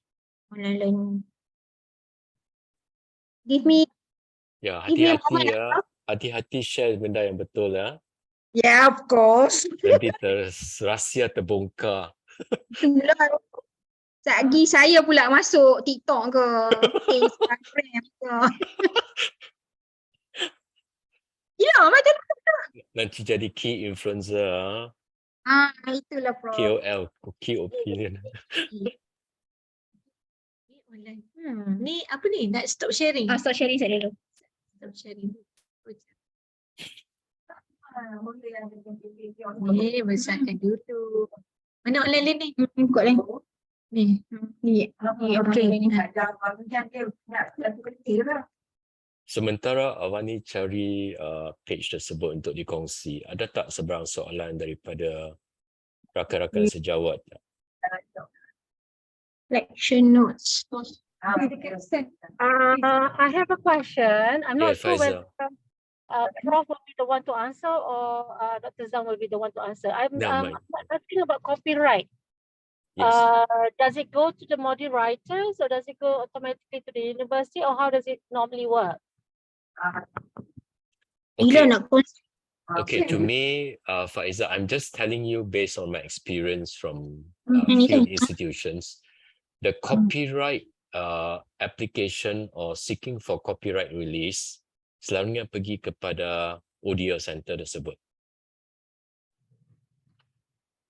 Okay. They will apply. They will be the central control agent. Okay. Alright. So we have no claim or whatsoever on the module itself then? Tak Is that ada. what it is? Or can we I don't know, maybe perhaps write our names on the module? Oh, or yes. You write your names. You write your names on the module. Okay. Right. Because everything, I think kalau ikut surat pelantikan kamu in the university, they will say segala benda yang kamu buat di universiti adalah IP universiti tersebut. Okay. Selagi kamu berkhidmat kan, if I remember. Yeah, right. Okay, So, alright. So when you move to another university, so that you can't claim that it's and take it with you then, yeah? Yeah, it's their copyright. Okay. But you can olah sedikit lah because you lahirkan, right? We do all the hard work. Yes. With no incentives. Line doktor tak berapa jelas doktor.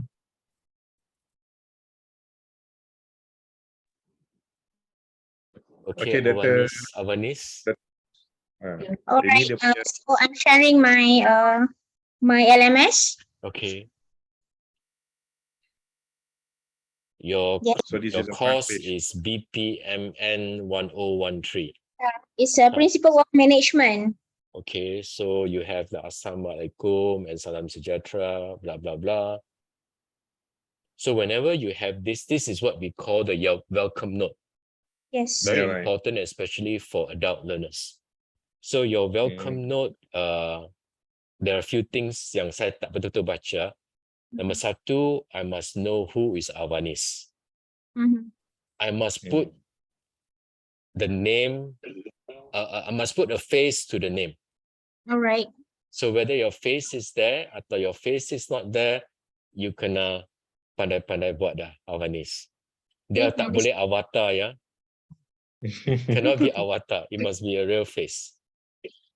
So, yeah, Avanis. Even if you call me Awani, it is not me. It's Astro Awani. Okay. So maybe Aki, maybe Aki. So you have a welcome note, then I would say it is good if you boleh do a welcoming video. Oh, It can be Okay. just 1 minute or 2 minutes. Jangan panjang-panjang. You Interesting. panjang-panjang, I would just skip, right? Hmm. So you must have a standard format. Like for example, in your welcoming video, apa yang kamu nak? You nak first introduce yourself, and you also introduce the course. Mohon jangan sekali-kali do this mistake that I've seen many times. Oh, salam sejahtera murid-murid. Kamu sekarang mendaftar untuk kursus ini dan terdapat 3 CLO. CLO 1, then you baca. CLO 2, you baca. CLO 3, you baca. Yang ni tak ada impact. Because to me, I can actually read, right? You have to speak like, like very engaging. Hi there, I'm Avanis Ku Ishak. I'm going to be the lecturer of you for this whole semester, and look forward. You are my next batch of students, second batch of students. And the previous batch, your seniors were fantastic, blah, blah, blah, blah, blah, macam tu. And I hope this batch should be better than your senior in terms of engagement, interaction, macam tu. So when I look at your video, I will immediately say, wow, Aki ni hebat. I like Aki now. Correct? Aki doesn't have to be Miss Universe. Aki doesn't have to be Mr. Universe. More importantly, when I look at Aki, the video created an impact. Understand? You know, I've seen some, they make this welcoming video very dahsyat, you know how? You know, like gambar-gambar Hindustan ataupun gambar-gambar India, they love to like, bila dia menyanyi, tiba-tiba berada di atas bukit dan sekelip mata berada di tepi pantai. Sekelip mata lagi berada di tepi belakang pokok. So this pensyarah hebat. Tiba-tiba dia kata, dia buat macam pengacara of that TV lah. Oh, hi, salam sejahtera, gembira bertemu dengan kamu. She was at the mountain. Then bila dia nak beritahu tentang kursus itu, kebetulan dia buat kursus berkenaan dengan perhutanan. So dia pun sebut, dalam kursus ini kita akan explore, menerokai hutan-hutan, bla bla bla. Okay. Dan lepas itu, dia berakhir dengan dia pejabat. Oh, okay. Tak apa, Dr. Anis boleh buat tu. Dr. Anis boleh buat masa depan. So ada banyak jenis. Okay. Kemudian ada lagi yang kreatif, macam dia buat macam culinary arts. So dia tengah masak, dia suruh anak dia ambil gambar. Oh, hi, blah, blah, blah, blah, blah. So it shows, it connect to the learner tau, the kursus tersebut. Yep. Dia dengan kata lain, dia kena ada intro lah, Prof, no? Intro about yourself, so that I can put a face to the name and I'm going to respect you and I like you. It's just that when I look at it, I bagi you like. Oh, great. Okay, fair. Faham. Okay, so welcoming note. Ada tak lagi apa boleh scroll down lagi ni? Malu pula, Prof. Contoh. Aduh, satu hitam ni tengok saya punya ni. Aduh. Oh, biar betul, Prof. Okay. Saya kebiasaannya, I will give the syllabus assignments and I put in one session. Okay, I give them all the materials, everything. So during the class, saya akan berbincang lah satu-satu what they should do and things like that, you know. So the activity number 1 is that somehow saya nak tahu dia orang dengan lebih jelas. So I ask them to do activity, online activity. Tell me about yourself. So once they click this, dia orang just cakap lah. It's very short, it's quite short. Say like my name is siapa-siapa, I'm from daripada mana and things like that. So saya macam kenal lah dia orang sikit-sikit. Sebab kebiasaannya dulu masa saya tak buat automation ni, I will just distribute them form, description form tu letak dengan gambar sekali. So I have their names, their full names and things like that. Tapi saya tak masukkan, I tak tak practice lah digitally online. Saya tak buat. Sebab ingat macam LMS saja kan.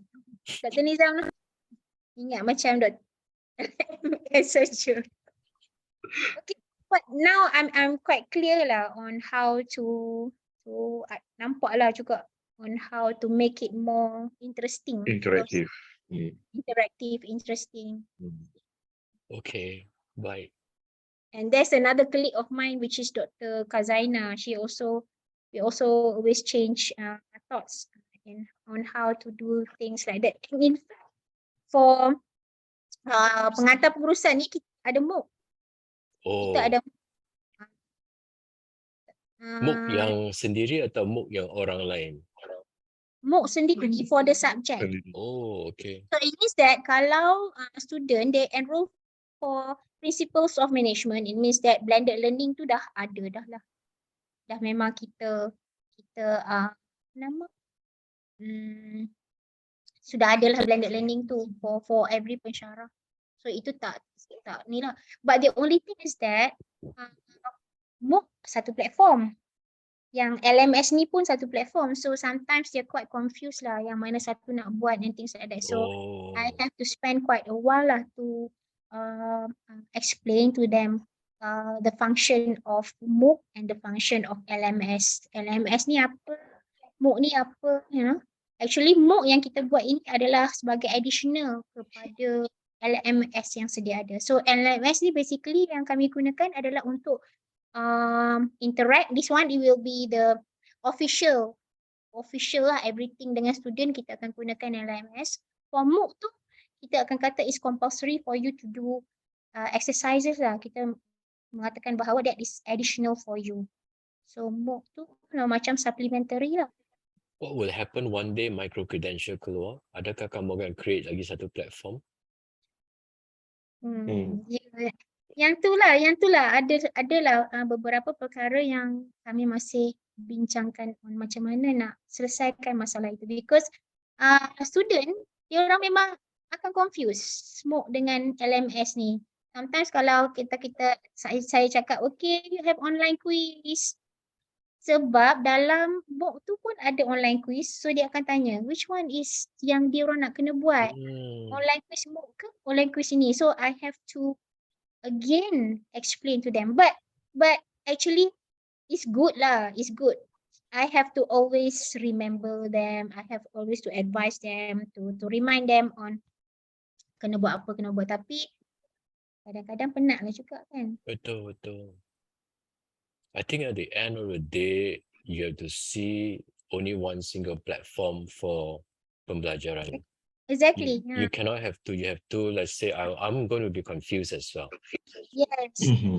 So by you saying that, I can do wonders with the LMS system itself. Yes, correct. Yep. Never to start asking me to take 2 kenderaan untuk sampai ke satu destinasi. Exactly. Dan tiba-tiba I tak tahu turun kat mana untuk ambil bas itu, baru naik Porsche ke, susah. When I dah selesa dalam si kancil tu, dah nak sampai destinasi. At first we do not realize this, Prof. We do not realize until students are the users of that MOOC. As well they are using the LMS. Then we will realize the weakness. Tapi tak apalah, kita akan perbaikan itu nanti. Dari masa ke I rasa 2 ni boleh dikawinkan kan? Boleh. Boleh. I think dah lama mereka bercandaran, dah sekarang boleh jadi suami isteri dah dalam sebuah rumah sebumbung dah. Actually MOOC tu dia macam membantu pensyarah, because we have 16 chapters that we have to complete. Dengan adanya MOOC ni sangat membantu. Ada student yang tidak faham English dan sebagainya, dan dia orang boleh buat teruskan exercises in the MOOC itself. Jadi dia amat membantu lah. Cuma Avanis, I think your MOOC punya format is actually the format of SIM. Yeah. Yes, betul.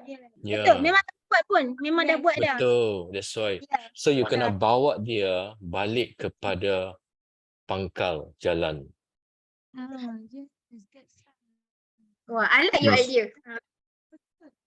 Right? Correct, Tapi correct. ni untuk ada grade lah kan. Yes, yes. Nanti So kena kita boleh discuss dengan ada pembangun dah. Kita orang ada Hmm. 5 orang pembangun.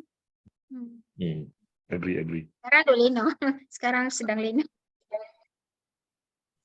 Okay, Prof. Thank you very much for your enlightenment. Yeah, sure. Okay. Okay, Prof, kita pun dah sebenarnya 5 PM. Dah lebih pun 2 minit. Sure. I Dah guess janji dengan that's dah janji dengan Prof sampai jam 5 aja. Dah ambil masa Prof hari ini. no Okay. worries. So ataupun Prof ada last word from you, Prof, before we end the session. My last word to you all, Zam, is that you must have a policy that guide the whole institution. Boleh. If you don't have that policy, then sukar. Yeah, definitely. Whether Okay, I will check policy penggubalan. I also, mungkin saya boleh juga cross check dengan those group yang buat mesyuarat jawatankuasa pengajian dengan Prof sebelum ni. Betul. So mungkin there's a few things that the input that we can take into consideration.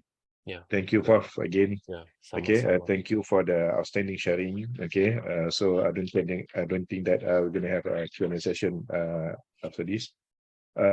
Thanks to the participant. Okay, thanks to the speaker as well. Okay, but before we end our session, perhaps maybe boleh kita ambil gambar dulu kot. Mungkin dah tak ramai tinggal. Mungkin kita boleh ambil gambar dulu. Mungkin Cik Bawi boleh minta tolong uruskan Zat. Dr. Amanis boleh stop sharing.